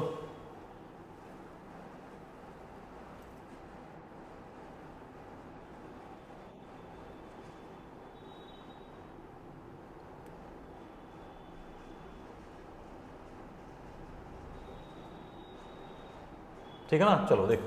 तो इसका आंसर क्या हो जाएगा हमारा कि पहला जो है क्या है, कारण है, और दूसरा इसका संभावित प्रभाव है, ठीक है ना। समझ गए ना बात को। कारण क्या होगा, क्योंकि नए राजमार्ग निर्माण से परिवहन तेज और अधिक कुशल हो गया है, और दूसरा इसका प्रभाव क्या पड़ा है, इसका प्रभाव ये पड़ा है कि जब परिवहन में मतलब बढ़ी हुई दक्षता जो है उससे उपनगरीकरण और शहरी फैलाव में भी क्या हुई है, वृद्धि हुई है, ठीक है ना। जैसे आप जाएंगे लखनऊ वगैरह देखेंगे तो इधर कामता से इधर भी आपके बाराबंकी साइड में नए नए जो राजमार्ग बने हुए हैं, पूरा एकदम शहर जैसा बन गया है।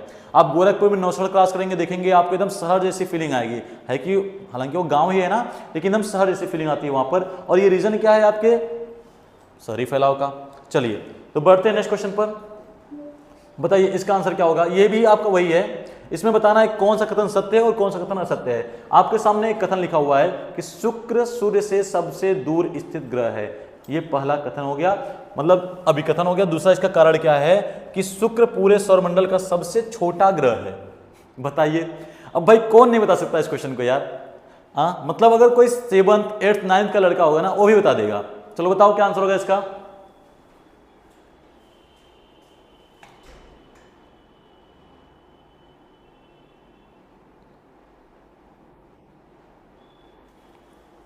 बताइए, सिंपल नहीं है, बताओ कौन नहीं जानता भाई। शुक्र सूर्य से सबसे दूर स्थित ग्रह है? नहीं, सूर्य का जो पहला नजदीकी ग्रह है वो कौन है? बुध है।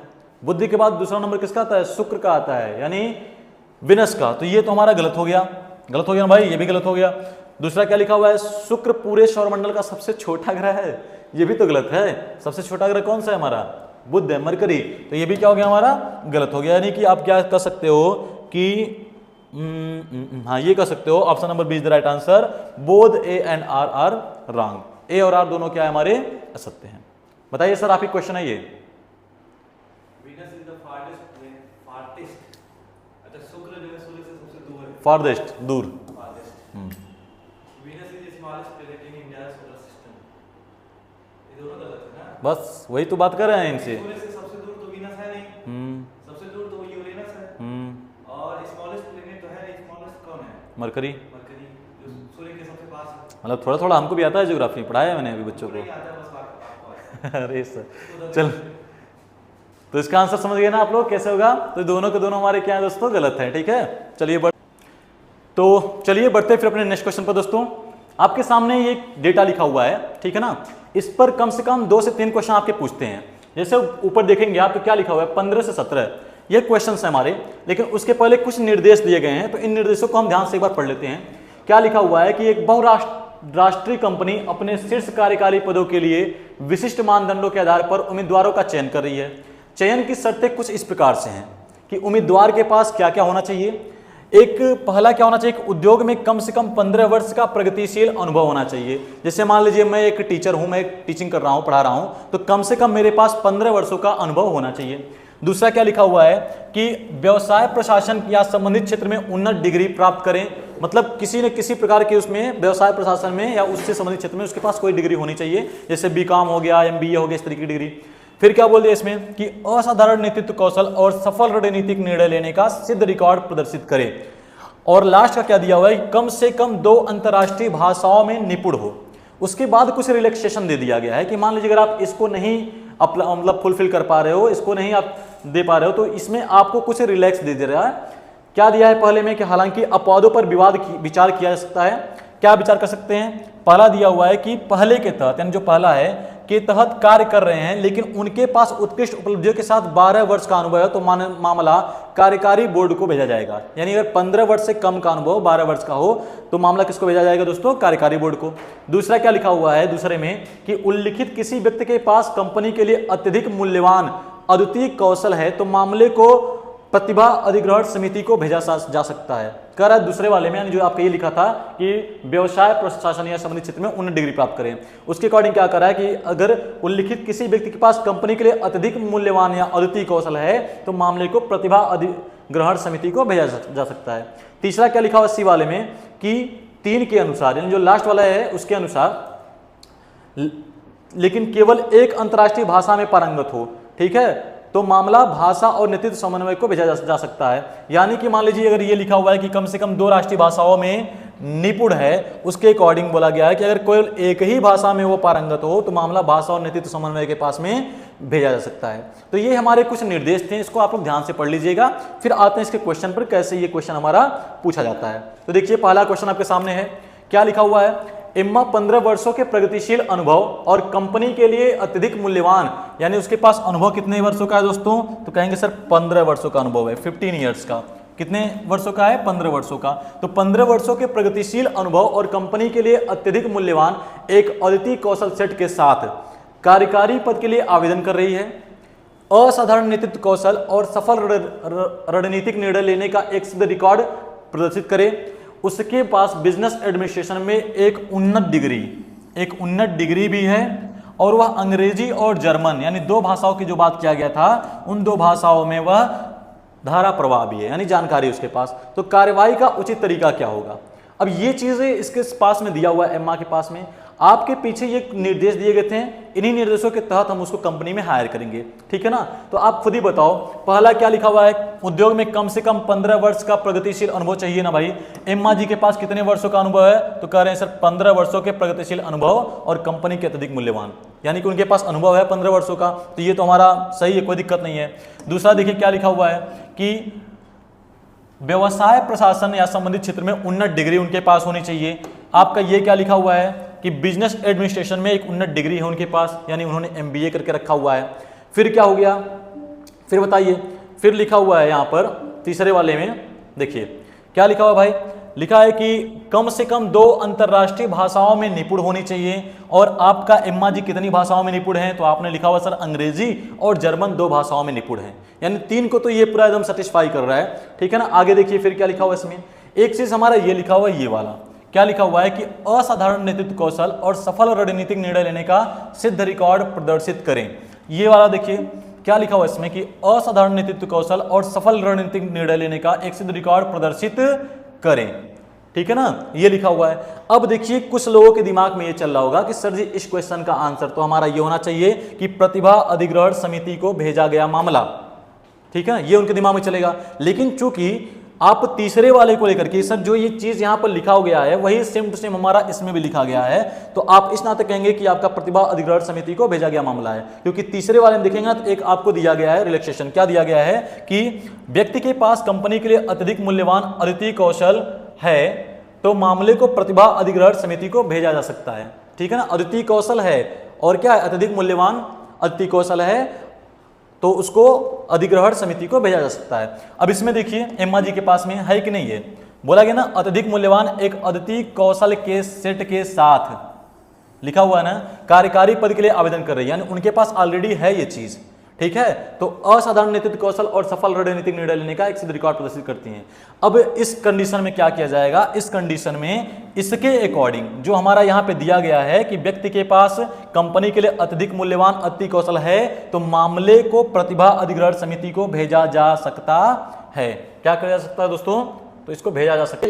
ये जो एम्मा जी है ना वह सारी चीज़ों को अपना कर ले रही हैं, मतलब इनका जो भी एक्सपीरियंस वगैरह है, ये 15 वर्षों का एक्सपीरियंस है इनके पास 2 भाषाओं की जानकारी, एक अंग्रेजी की जानकारी, एक जर्मन की जानकारी है, इनके पास MBA की डिग्री भी है, ठीक है। यानी कि जितने भी आपके पीछे कंडीशन दिए गए हैं इन सारे कंडीशंस को एम्मा जी फुलफिल कर रहे हैं कि सेटिस्फाई हो रहा है इस कंडीशन का। लेकिन इसमें एक चीज़ और दे दिया गया है, क्या दे दिया गया है कि अत्यधिक मूल्यवान और सेट के साथ, एक अति कौशल सेट के साथ, ठीक है। और ये चीजें हमारे देखिए इसमें लिखा हुआ है कि अगर उल्लिखित किसी व्यक्ति के पास कंपनी के लिए अत्यधिक मूल्यवान अद्वितीय कौशल है तो मामले को प्रतिभा अधिग्रहण समिति को भेजा जाएगा। ये रीजन है कि आपको बहुत लोगों को ये लग रहा होगा कि इसको सीधा चयनित कर लिया जाए, लेकिन सीधा चयनित ना करके दोस्तों क्या करेंगे, इसको हम लोग प्रतिभा अधिग्रहण समिति के पास भेजा जाएगा इस मामले को, ठीक है ना। उसके बाद वह इस पे सोच विचार करके इसको क्या करेगी, चयनित करेगी। बाकी तो सारा चीज ये फुलफिल कर ही रही है उसकी, तो होना तो चयन को सीधा चयनित, लेकिन चूंकि ये लाइन हमको जो दिया गया है आपके कंडीशन के अकॉर्डिंग सुटेबल है, तो इस नाते उसमें क्या हो जाएगा, हमारा प्रतिभा अधिग्रहण समिति को यह मामला भेजा जाएगा। ठीक है, आई होप कि आपको समझ में आया होगा। चलिए बढ़ते हैं नेक्स्ट क्वेश्चन पर। उसी से हमारा ये भी है, क्या क्या लिखा हुआ, माइकल 14 वर्षों के प्रगतिशील अनुभव के साथ, कितने वर्षों के दोस्तों, तो 14 वर्षों के उत्कृष्ट उपलब्धियों और व्यवसाय प्रशासन में उन्नत डिग्री के साथ, यानी इनके पास एक व्यवसाय प्रशासन में उन्नत डिग्री भी दिया गया है, कार्यकारी पद के लिए आवेदन करता है, वह अंग्रेजी और स्पेनिश में धारा प्रवाह है, असाधारण नेतृत्व कौशल और सफल रणनीतिक निर्णय लेने का सिद्ध ट्रैक रिकॉर्ड प्रदर्शित करता है, तो कार्रवाई का उचित तरीका क्या होगा। अब हम लोगों ने क्या देखा है, हम लोगों ने देखा हुआ है कि जो हमारी कंडीशंस हैं, हमारी कंडीशंस कुछ इस प्रकार से हैं, है ना। तो उसके पास यहाँ पे कितना लिखा गया है, कम से कम 15 वर्ष का अनुभव होना चाहिए ना। लेकिन भाई साहब के पास कितने वर्षों का अनुभव है दोस्तों, इनके पास सिर्फ 14 वर्षों का अनुभव है। देख लीजिए माइकल जी के पास 15 वर्ष का अनुभव नहीं है ना, यानी कि ये पहले कंडीशन को फुलफिल नहीं कर पा रहे हैं। ठीक है, दूसरा जो है आपका व्यवसाय प्रशासन में उन्नत डिग्री, ये तो इनके पास है ही, अंग्रेजी और स्पेनिश भाषाओं का ज्ञान ये तो है ही, सारी चीजों को ये कर पा रहे हैं, लेकिन पहले वाले को नहीं कर पा रहे हैं। ठीक है, और अगर पहले वाले को नहीं करेंगे तो इसमें क्या बोला गया है, देखिए आपके सामने है, ये बोला गया ना, कह रहा है के तहत कार्य कर रहे हैं, लेकिन उनके पास उत्कृष्ट उपलब्धियों के साथ 12 वर्षों का अनुभव है, तो मामला कार्यकारी बोर्ड को भेजा जा सकता है। मामला किसको भेजा जा सकता है, कार्यकारी बोर्ड को भेजा जा सकता है। यानी अगर 15 वर्ष से कम का अनुभव होगा और बाकी सारी चीजें उनकी सही हैं, तो उनको मामला कार्यकारी बोर्ड को भेजा जाएगा, न कि डायरेक्टली सिलेक्ट किया जाएगा। ठीक है ना, यही रीजन है कि इसका आंसर हमारा क्या हो जाएगा, सी हो जाएगा। कुछ ज्यादा इसमें 3 पास नहीं करना है, हमको क्वेश्चन देखना है और इसके पहले जो कंडीशन दी हुई है ना, उन कंडीशन को ध्यान से देखना है। अगर क्वेश्चन में दिए गए चीजें उस कंडीशन के अकॉर्डिंग मैच खाती हैं, तब आप उसको डायरेक्टली क्या कर दीजिए, सेलेक्ट कर दीजिए। और अगर थोड़ा सा भी इधर उधर होता है तो आप देखिए उसमें क्या दिया गया है, उसके जो एक्सेप्शन दिए गए हैं, जिसमें आपके छूट दी गई है। ठीक है ना, उसके अकॉर्डिंग। चलिए बढ़ते हैं नेक्स्ट क्वेश्चन पर। देखिए ये क्या है, तीसरा क्वेश्चन इसका, क्योंकि 17 से 30 हमारा क्वेश्चन था, सॉरी 15-17 लिखा क्या था, सोफिया 16 वर्षों के प्रगतिशील अनुभव और व्यवसाय प्रशासन में उन्नत डिग्री के साथ कार्य पद के लिए आवेदन करती हैं। आपको क्वेश्चन में कितना बोला गया है मित्रों, तो 15 वर्ष, लेकिन सोफिया जी की जो डिग्री है, सॉरी जो इनका अनुभव है कितना है, 16 वर्षों का है। ठीक है ना, यानी कि पहले को तो ये कर ले रही है अपना फुल पे। दूसरा क्या लिखा हुआ है, प्रगतिशील अनुभव और व्यवसाय प्रशासन में उन्नत डिग्री।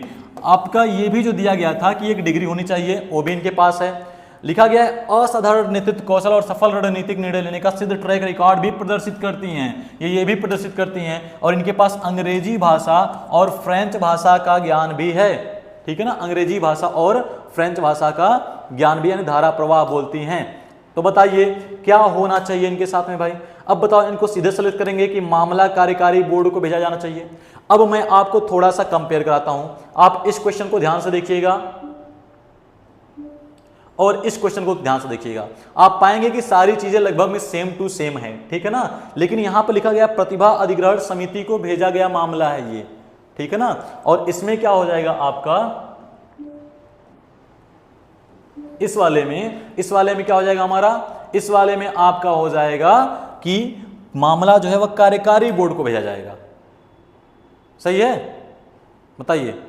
एकदम गलत जवाब है मित्रों, जान लीजिए, इतना मेहनत से पढ़ा रहा हूं फिर भी आप गलत दे रहे हो भाई। कहां कार्यकारी को भेजा जाएगा, कार्यकारी को भेजे जाने के लिए किसी न किसी एक कंडीशन में उसके त्रुटि होनी चाहिए थी, यानी कमी होनी चाहिए थी, लेकिन सोफिया जी ने सारे कंडीशंस को पार कर लिया है ना। इस नाते जो सोफिया जी हैं, इनका मामला क्या है भाई, ये डायरेक्ट सेलेक्टेड है आपकी कंपनी में, डायरेक्ट सेलेक्टेड है। अब आप लोगों का क्वेश्चन ये बनता है कि सर जी आपने जो पहला वाला क्वेश्चन बताया था, इसमें भी तो इसको सीधे चयनित कर सकते थे, लेकिन इसमें ध्यान से देखिएगा, एक चीज लिखा गया है कि अनुभव और कंपनी के लिए अत्यधिक मूल्यवान एक अद्वितीय कौशल सेट के साथ में है।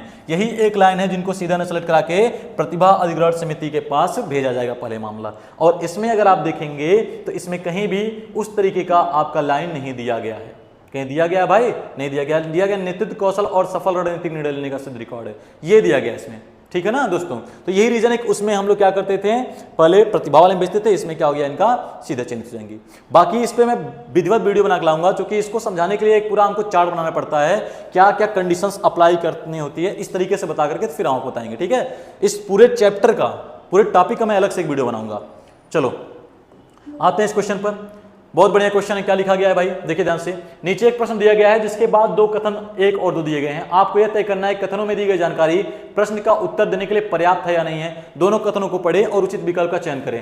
पहला कथन क्या है कि ए बी के 7 मीटर पूर्व में है जो सी के उत्तर पश्चिम में है, पी क्यू के 8 मीटर उत्तर में है जो आर के 4 मीटर पश्चिम में है। दूसरा क्या दिया गया है, बी आर के 5 मीटर दक्षिण में है जो क्यू के 4 मीटर पूर्व में है, ए सी के 5 मीटर उत्तर में है। अब आपके सामने नीचे 4 ऑप्शन दिए गए हैं। पहला ऑप्शन क्या है कि दिए गए यदि कथन 1 में दिए गए डेटा अकेले प्रश्न का उत्तर देने के लिए पर्याप्त है, जबकि कथन 2 में दिए गए डेटा अकेले प्रश्न का उत्तर देने के लिए पर्याप्त नहीं है। ठीक है ना। आपको प्रश्न क्या लिया गया दोस्तों, ये लिखा हुआ प्रश्न देखिए, पी के संदर्भ में बी की क्या दिशा है, what is the direction of B with respect to P.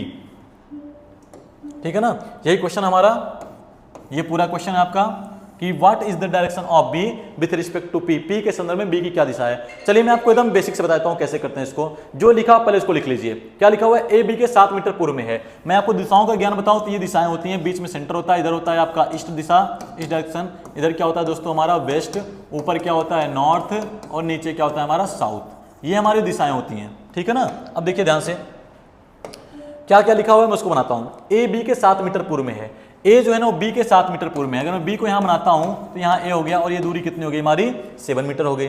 फिर क्या लिखा हुआ है, जो सी के उत्तर पश्चिम में है। ये एक बात ध्यान रखिएगा, जब भी कहीं आपका हु या जो आता है ना तो ये दूसरे वाले का रिलेशन दिखाता है तीसरे वाले से, यानी जो बी है ना, बी व सी के उत्तर पश्चिम में है। ठीक है ना, जो बी है वो सी के किधर हो जाएगा, उत्तर पश्चिम में। तो डेटा तो कहीं दिया नहीं हमसे, बस इतना लिखा था कि ए बी के 7 मीटर पूर्व में है जो सी के उत्तर पश्चिम में है, सी के उत्तर पश्चिम में, यानी जो बी है वह सी के किधर हो जाएगा दोस्तों उत्तर पश्चिम में। तो अगर हम उत्तर पश्चिम की बात करूं तो कहीं यहां हो जाएगा आपका, देखिए सी से उत्तर पश्चिम है कि नहीं, यही ना हमारा उत्तर पश्चिम होता है, नॉर्थ वेस्ट दोस्तों। ठीक है ना। आगे बढ़िए, फिर क्या लिखा हुआ है, पी क्यू के 8 मीटर उत्तर में है जो आर के 4 मीटर पश्चिम में है। पी किसके, क्यू के 8 मीटर उत्तर में है जो आर के 4 मीटर पश्चिम में है। अब आर को हम लोग कहां बनाएं, आर को कहां बना सकते हैं, अभी तो वो है नहीं, तो फिर दूसरे का मदद लीजिए। दूसरा क्या लिखा हुआ है, बी आर के 5 मीटर दक्षिण में है। जो बी है, बी वह आर के 5 मीटर दक्षिण में है। अगर मैं आर को यहां बनाता हूं तो इसका क्या बना दूंगा, 5 मीटर। आर के 5 मीटर दक्षिण में कौन हो गया हमारा, बी हो गया। क्लियर है ना। आगे देखिए क्या लिखा हुआ है, जो Q के 4 मीटर पूर्व में है, यानी R की बात किया गया है, जो R है ना वह Q के 4 मीटर पूर्व में है। तो Q के 4 मीटर पूर्व में यहां हो जाएगा Q, और ये दूरी कितनी हो गई हमारी, 4 मीटर हो गई। Q के 4 मीटर पूर्व में कौन हो गया, R हो गया हमारा। ठीक है। फिर क्या लिखा हुआ है, ए सी के 5 मीटर उत्तर में है। ए जो है ना वह सी के 5 मीटर क्या हो जाएगा, उत्तर में हो जाएगा। तो कुछ इस तरीके से हमारा क्या बनेगा, फिगर बनेगा। ठीक है। लेकिन आगे और जो चीज लिखा उसको देख लीजिए, पी क्यू के 8 मीटर उत्तर में है, इसको बना दीजिए भाई। क्यू यहां पर है ना, तो पी जो है ना वह क्यू के 8 मीटर उत्तर में, यानी ऊपर जाएगा तो पी कहीं यहां हो जाएगा। ये कितना दूरी हो गया हमारा, 8 मीटर हो गया। जो पी है वह क्यू के, मैं इसको थोड़ा कलर चेंज करके लिख देता हूं। देखिए जो P है, ये P है आपका, P Q से किधर है, 8 मीटर उत्तर में है। जो लिखा हुआ है P Q के 8 मीटर उत्तर में है, जो R के 4 मीटर पश्चिम में है, यानी जो Q है ये R के 4 मीटर किधर हो जाएगी, पश्चिम में। देखिए R के 4 मीटर पश्चिम में Q है कि नहीं दोस्तों, है ना। अब आपसे क्वेश्चन क्या पूछा गया था कि P के संदर्भ में B की दिशा क्या है, P के संदर्भ में B की दिशा क्या है। अगर मैं P के संदर्भ में B की दिशा बताऊं तो बताओ ये कौन सी दिशा होती है, आप कहेंगे सर साउथ ईस्ट डायरेक्शन होता है हमारा। P के संदर्भ में B की दिशा, यानी P को सेंटर मानेंगे और वहां से B को खींचेंगे। अगर मैं यहाँ पे P को ऐसे रख दिया, यहाँ पे आपको B को रख दिया, तो बताना है कि P से B की दिशा क्या होगी। ठीक है ना। तो ये आपसे बताना है कि कौन सा डेटा इसमें पर्याप्त है अकेले में देने के लिए। क्या ये सिर्फ अकेला डेटा पर्याप्त है, कहेंगे नहीं सर। क्या ये अकेला डेटा पर्याप्त है, कहेंगे नहीं सर। क्यों नहीं, क्योंकि यहाँ पे P का जिक्र है, यहाँ पे R का जिक्र है, यहाँ पे P का जिक्र है, यहाँ पे किसका जिक्र है, R का जिक्र है। यानी दोनों डेटा को मदद लेकर के तब आप इसको बना सकते हो, तब आपका आंसर आएगा। ठीक है ना। तो आपका आंसर क्या होना चाहिए, आंसर आएगा यदि कथन 1 या कथन 2 में दिए गए डेटा अकेले प्रश्न का उत्तर देने के लिए पर्याप्त है। कहां गया, यदि कथन 1 और 2 डेटा एक साथ प्रश्न देने के उत्तर देने के लिए पर्याप्त है। ठीक है ना। बहुत बढ़िया। क्या लिखा गया है, देखिए ऑप्शन लिखा गया है कि पहला ऑप्शन क्या है हमारा, यदि कथन 1 में दिए गए डेटा अकेले प्रश्न उत्तर देने के लिए पर्याप्त है, जबकि कथन 2 में दिए गए डेटा अकेले प्रश्न का उत्तर देने के लिए पर्याप्त नहीं है। ठीक है ना। तो ये गलत है हमारा पहला, क्योंकि ना तो अकेले ए दे पाएगा ना तो अकेले बी दे पाएगा। दूसरा देखिए क्या लिखा हुआ है कि यदि कथन 2 में दिए गए डेटा अकेले प्रश्न का उत्तर देने के लिए पर्याप्त है, जबकि कथन 1 में दिया गया डेटा अकेले प्रश्न का उत्तर देने के लिए पर्याप्त नहीं है, तो ये भी गलत है। आपने दोनों को ऐड किया तब आपका आंसर आया, किसी एक से तो आया नहीं है। तीसरा देखिए क्या लिखा हुआ है, यदि कथन 1 या कथन 2 में दिए गए डेटा अकेले प्रश्न का उत्तर देने के लिए पर्याप्त हैं, और चौथा यदि कथन 1 और कथन 2 में दिए गए डेटा एक साथ प्रश्न का उत्तर देने के लिए पर्याप्त हैं। ये अकेले अकेले नहीं, यानी option number D is the right answer. अकेले अकेले नहीं दे सकता है, जब भी देगा तो ये पूरा दोनों एक साथ मिलकर के ही देगा, ठीक है ना। एक बार देख लिया आप लोग।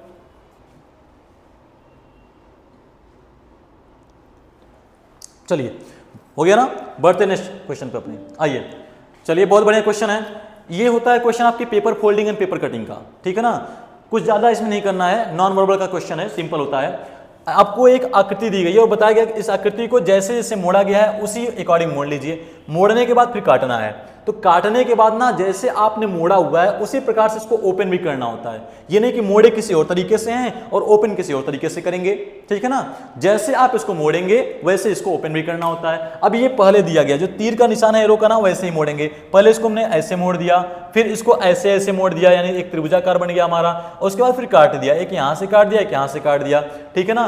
तो जब भी इसको काट के खोलेंगे ना, देखो जब आप इसको ऐसे खोलोगे ना तो ये ऊपर भी ऐसे बन जाएगा, देखिए ना। जब इसको आप ऐसे खोलोगे, चूंकि यहाँ कटा हुआ ना, तो ये ऊपर भी ऐसे बन जाएगा। चूंकि ऐसे काटा गया है तो ये यहाँ और यहाँ भी ऐसे बन जाएगा। यानी मैं बात करूं इसका तो ये कुछ इस प्रकार की आकृति ले लेगा दोस्तों, ठीक है ना। ये जो हमारा यहाँ पे कटा हुआ था ये इधर भी कटेगा। जब इसको ऐसे ऐसे ऐसे एक्सपेंड करें, पहले ऐसे एक्सपेंड करेंगे ना, उसके बाद फिर इसको ऐसे एक्सपेंड करेंगे, तो ये पूरा एक स्क्वायर के शेप में हमारा आ जाएगा। और जब स्क्वायर के शेप में आ गया, अब देखिए इसका ये जो है, जब इसको आप खोलेंगे ना तो ये पूरा ऊपर चला जाएगा। जब ऊपर जाएगा तो कुछ ऐसे बन जाएगा, ठीक है ना। अब आप खुद ही बताओ, इसको ऐसे काटा गया तो जब ऐसे खोलेंगे ना तो फिर ऐसे भी आ जाएगा और इधर भी आ जाएगा। यानी ऐसा ऑप्शन हमारा कहां दिया गया है, सॉरी ऑप्शन नंबर ए दिया गया, ठीक है ना। तो option number A is the right answer. जैसे मोड़ा गया था वैसे मोड़ देंगे, फिर काटेंगे, फिर जैसे जैसे मोड़ा गया वैसे वैसे उसको ओपन करना है, ठीक है। जैसे ओपन करेंगे हमारा कुछ इस तरीके का आकृति आएगा, मैंने बना दिया यहाँ पर। तो ऑप्शन कैसा है हमारा, ये वाला ऑप्शन है, यानी option number A is the right answer, ठीक है ना। इसको बोलते हैं paper folding and paper cutting. चलिए समझ में आया सबके? अगर नहीं समझ में आया है तो कमेंट में करना, फिर से समझाऊंगा, ठीक है। हम अपने कमजोर स्टूडेंट के साथ कोई छोड़ते नहीं है, बात समझ गया ना। Nobody cares about your efforts, sleepless nights, ठीक है। ध्यान सुनिएगा, आप लोगों के लिए है कि nobody cares about your efforts, sleepless nights and hard work, they only care about the result. दोस्तों उनको सिर्फ उससे मतलब है ना कि आप पास हुए कि नहीं पास हुए, आपका रिजल्ट हुआ कि नहीं हुआ, आपकी वर्दी मिली कि नहीं मिली, आपके स्टार मिले कि नहीं मिले, आपके जो समाज में इज्जत है वो मिली कि नहीं मिली, उनको इससे मतलब है। उनको ये नहीं मतलब है कि आपने 100 एग्जाम दिया है, 1000 एग्जाम दिया है, 1 लाख एग्जाम दिया है, कितनी बार आप गिरे हो, कितनी बार आप फेल हुए हो, इससे उनको कतई मतलब नहीं है। अगर आप 100 एग्जाम भी दे देते हो ना, उसके बाद अगर आप सफल होते हो तो लोग कहेंगे अरे लड़का पढ़ने में बहुत अच्छा है, पास हो गया। लेकिन अगर आप यही अगर 1000 एग्जाम दे देते हो और नहीं पास होते हो, नहीं सफल होते हो ना, कहेंगे अरे पढ़ता नहीं रहा, बस घूमत ले जाके गोरखपुर में ही। बात समझ रहे हो ना। तो कोई भी आपके एफर्ट को नहीं दिखता, इस बात को ध्यान रखिएगा। चलिए बढ़ते हैं नेक्स्ट क्वेश्चन पर। बताइए इसका आंसर क्या होगा। बहुत बढ़िया क्वेश्चन है भाई, देख लियो, गलत ना हो चाहे जान लो। क्या लिखा हुआ है, दी गई आकृति की सही दर्पण छवि का चयन करिए जब दर्पण को रेखा ए बी पर रखा गया है। अब देखो दर्पण को रखने का ना 2 तरीका होता है। एक तरीका होता है कि आप अपने सामने रख लो, ऐसे जाते हो ना शीशे के सामने सुबह सुबह, ठीक है। शीशे के सामने जाने से क्या होता है, अपना आत्मविश्वास बढ़ता है, सेल्फ कॉन्फिडेंस बढ़ता है। आपको जाना चाहिए, बोलना चाहिए, बतियाना चाहिए, खुद से बात करो, ठीक है ना। तो 2 तरीके से रखा जाता है। एक कैसे रखेंगे हम दर्पण को, एक तो आप ऐसे वर्टिकली रख दीजिए इस तरीके से, और एक कैसे रखते हैं, हॉरिजॉन्टली रखते हैं, ठीक है ना। तो जब वर्टिकली रखते हैं तो मान लीजिए यहाँ पे मैंने क्या रखा है, ए, और यहाँ पे क्या रख दिया, ए। तो कुछ करना नहीं है हमको, बस ऐसे पकड़ना है, ऐसे पकड़ के उठा के पटक देना है। 180 डिग्री में चलाइए, उठा के पटक दीजिए, यानी यहाँ से पकड़िए उठा के पटक दीजिए, यहाँ पर इसको ऊपर से पकड़िए उठा के नीचे पटक दीजिए। ये क्या हो जाएगा, हमारा आंसर बन जाएगा। इसका आंसर देखिए क्या है, कुछ नहीं करना दोस्तों। ये जो पिन दिख रहा है आपको ना, इस पिन को पकड़ो और पिन को पकड़ने वाले से पकड़ो और पकड़ के उठा के पटक दो। और जैसे ही आप पटकेंगे आप देखेंगे कि ये जो पिन है ये नीचे आ जाएगी और ये जो एरो है ना ये नीचे आ जाएगा, यानी option number A is the right answer. बात खत्म। कोई डाउट किसी को?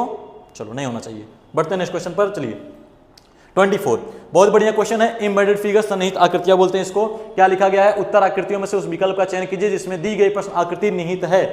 ये कुछ इस तरीके का फिगर बना हुआ है, बताइए ऐसा फिगर आपको किस में दिख रहा है, जल्दी बताइए फटाक से, किस में दिखेगा दोस्तों? इस तरीके का फिगर किस में दिख रहा है आपको? ए बी सी डी, साफ साफ दिख रहा है, बताइए जल्दी से।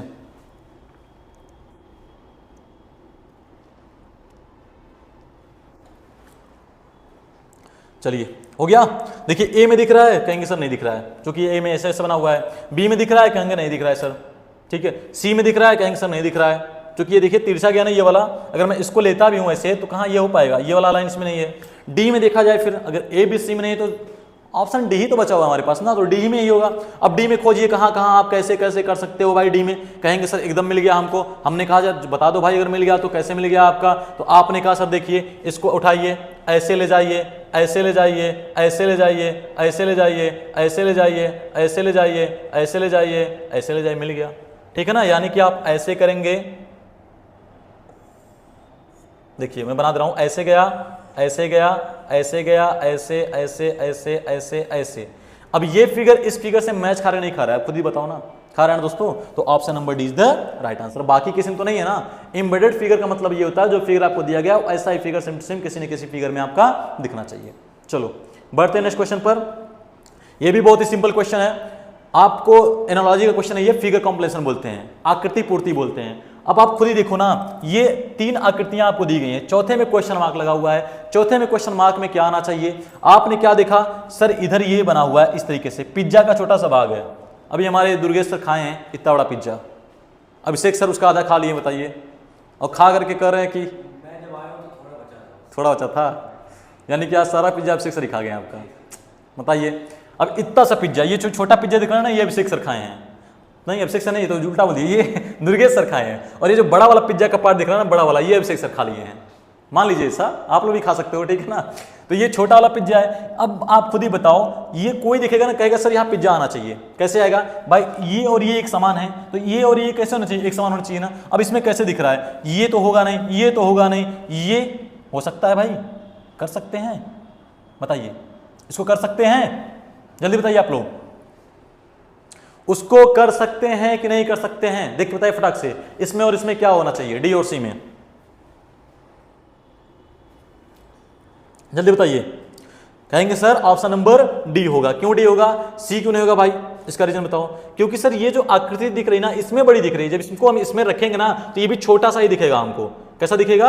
छोटा सा ही दिखेगा। देखिए ये ऐसे गया, ऐसे गया, ऐसे, ये बहुत नॉमिनल स्पेस है इनके बीच में, दिख रहा है ना, यहाँ बहुत कम दूरी है, इसमें देखेंगे बहुत ज्यादा दूरी हमको दिख जा रही है, तो ये हमारा नहीं हो सकता है, इसमें देखो बहुत कम दूरी है, option number D is the right answer, ठीक है। चलो बढ़ते नेक्स्ट क्वेश्चन पर। हाँ जी, ये बताओ, चित्रों का सही युग्म ढूंढें। थोड़ा मैं पानी पी लूं, आप बताइए इसको क्या आंसर होगा।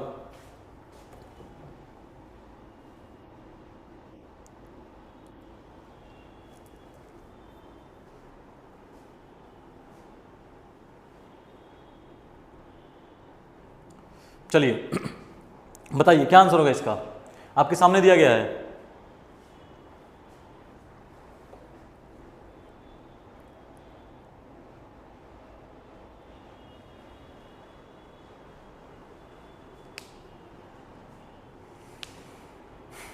चलो देखो क्या करा है, चित्रों का सही युग्म ढूंढिए, यानी इसके युग्म को ढूंढना है।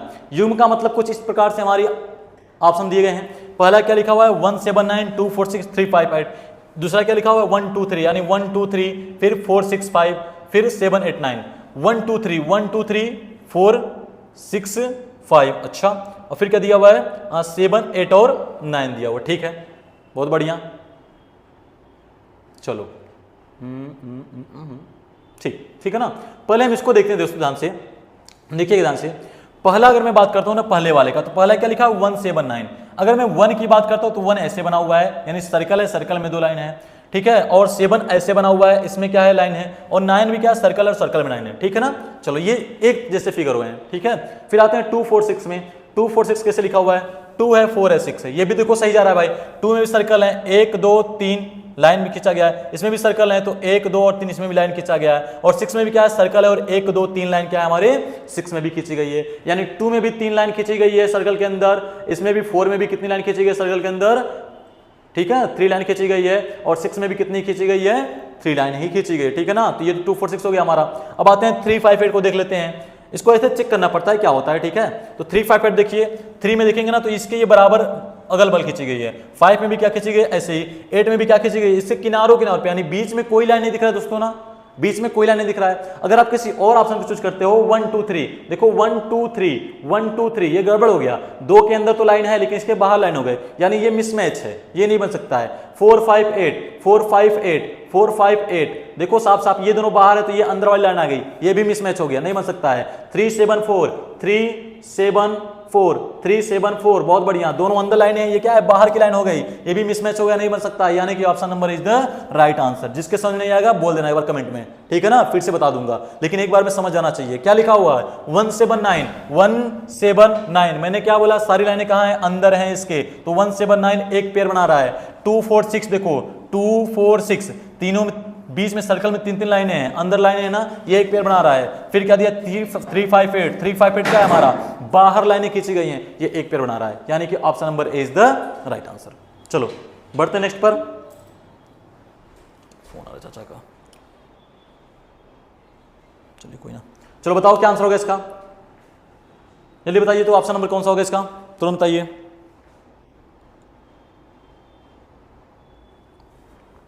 बहुत सिंपल होता है, कुछ नहीं है, देखिए एकदम गाजर का हलवा है दोस्तों, जितना खाएंगे जितना मीठा होगा, ठीक है, उतना मजा आएगा पढ़ने में। क्या करना है भाई, कुछ करना है इसमें। ये तो हमको लगता है अगर छोटा सा बच्चा ले आते हैं ना इतना बड़ा, वही बता देगा सर ये आंसर होना चाहिए। देखो कैसे, ये क्या किया गया है भाई, कुछ नहीं किया गया है यार। इसको यहां था उठा के यहां लेते आया, आया ना, फिर यहां से यहां लेते आया, आया ना, देखिए, फिर यहां से यहां लेते आया। इसमें पहले इसमें यहां था, दूसरे में यहां आ गया। इसको मैं बिठा के फिर से बनाता हूं, देखो कैसे बनाया गया है। ये यहां था अब यहां आ गया, ये यहां था अब यहां आ गया। ओहो ओहो ओहो, ठीक है, यानी घूम रहा है ना, तो अगली बार इसको कहां आना चाहिए, तो अगली बार इसको यहां आना चाहिए। बात खत्म। देखिए कहां कहां बना हुआ है, इसमें बना हुआ है नहीं, इसमें बना हुआ है नहीं, इसमें बना हुआ है नहीं, एक ही बना हुआ है। Option number is the right answer. कैसे करेंगे देख लीजिए, ये पहले यहां था, यहां घुसुक के आ गया, घुसुक रहा है, ठीक है, ये यहां था यहां आ गया। देखिए अब की बार यहां से खिसक के कहां आएगा, यहां आएगा, मूव कर रहा है ना, यानी सारे जो है ना ये 90 डिग्री कर सकते हैं, मूव कर रहे हैं धीरे धीरे। तो हमारा आंसर क्या हो जाएगा, ए इज द राइट आंसर, ठीक है, यानी ऑप्शन नंबर क्या हो जाएगा यहाँ पर, ए हो जाएगा। चलो बढ़ते हैं फिर नेक्स्ट क्वेश्चन पर, और ये आपका लास्ट क्वेश्चन है दोस्तों आज का, ठीक है ना। क्या लिखा हुआ है, लिखा है कि उस आकृति का चयन करें जो निम्नलिखित समूह से संबंधित नहीं है। बहुत सिंपल क्वेश्चन है, ये आपके लिए छोड़ रहा हूं, आप लोग कमेंट में बताइएगा क्या इसका आंसर होगा, ठीक है ना। बहुत सिंपल क्वेश्चन है, इतना सिंपल है कि मैं आपको क्या ही बता सकता हूं, बता भी नहीं सकता हूं कितना सिंपल है।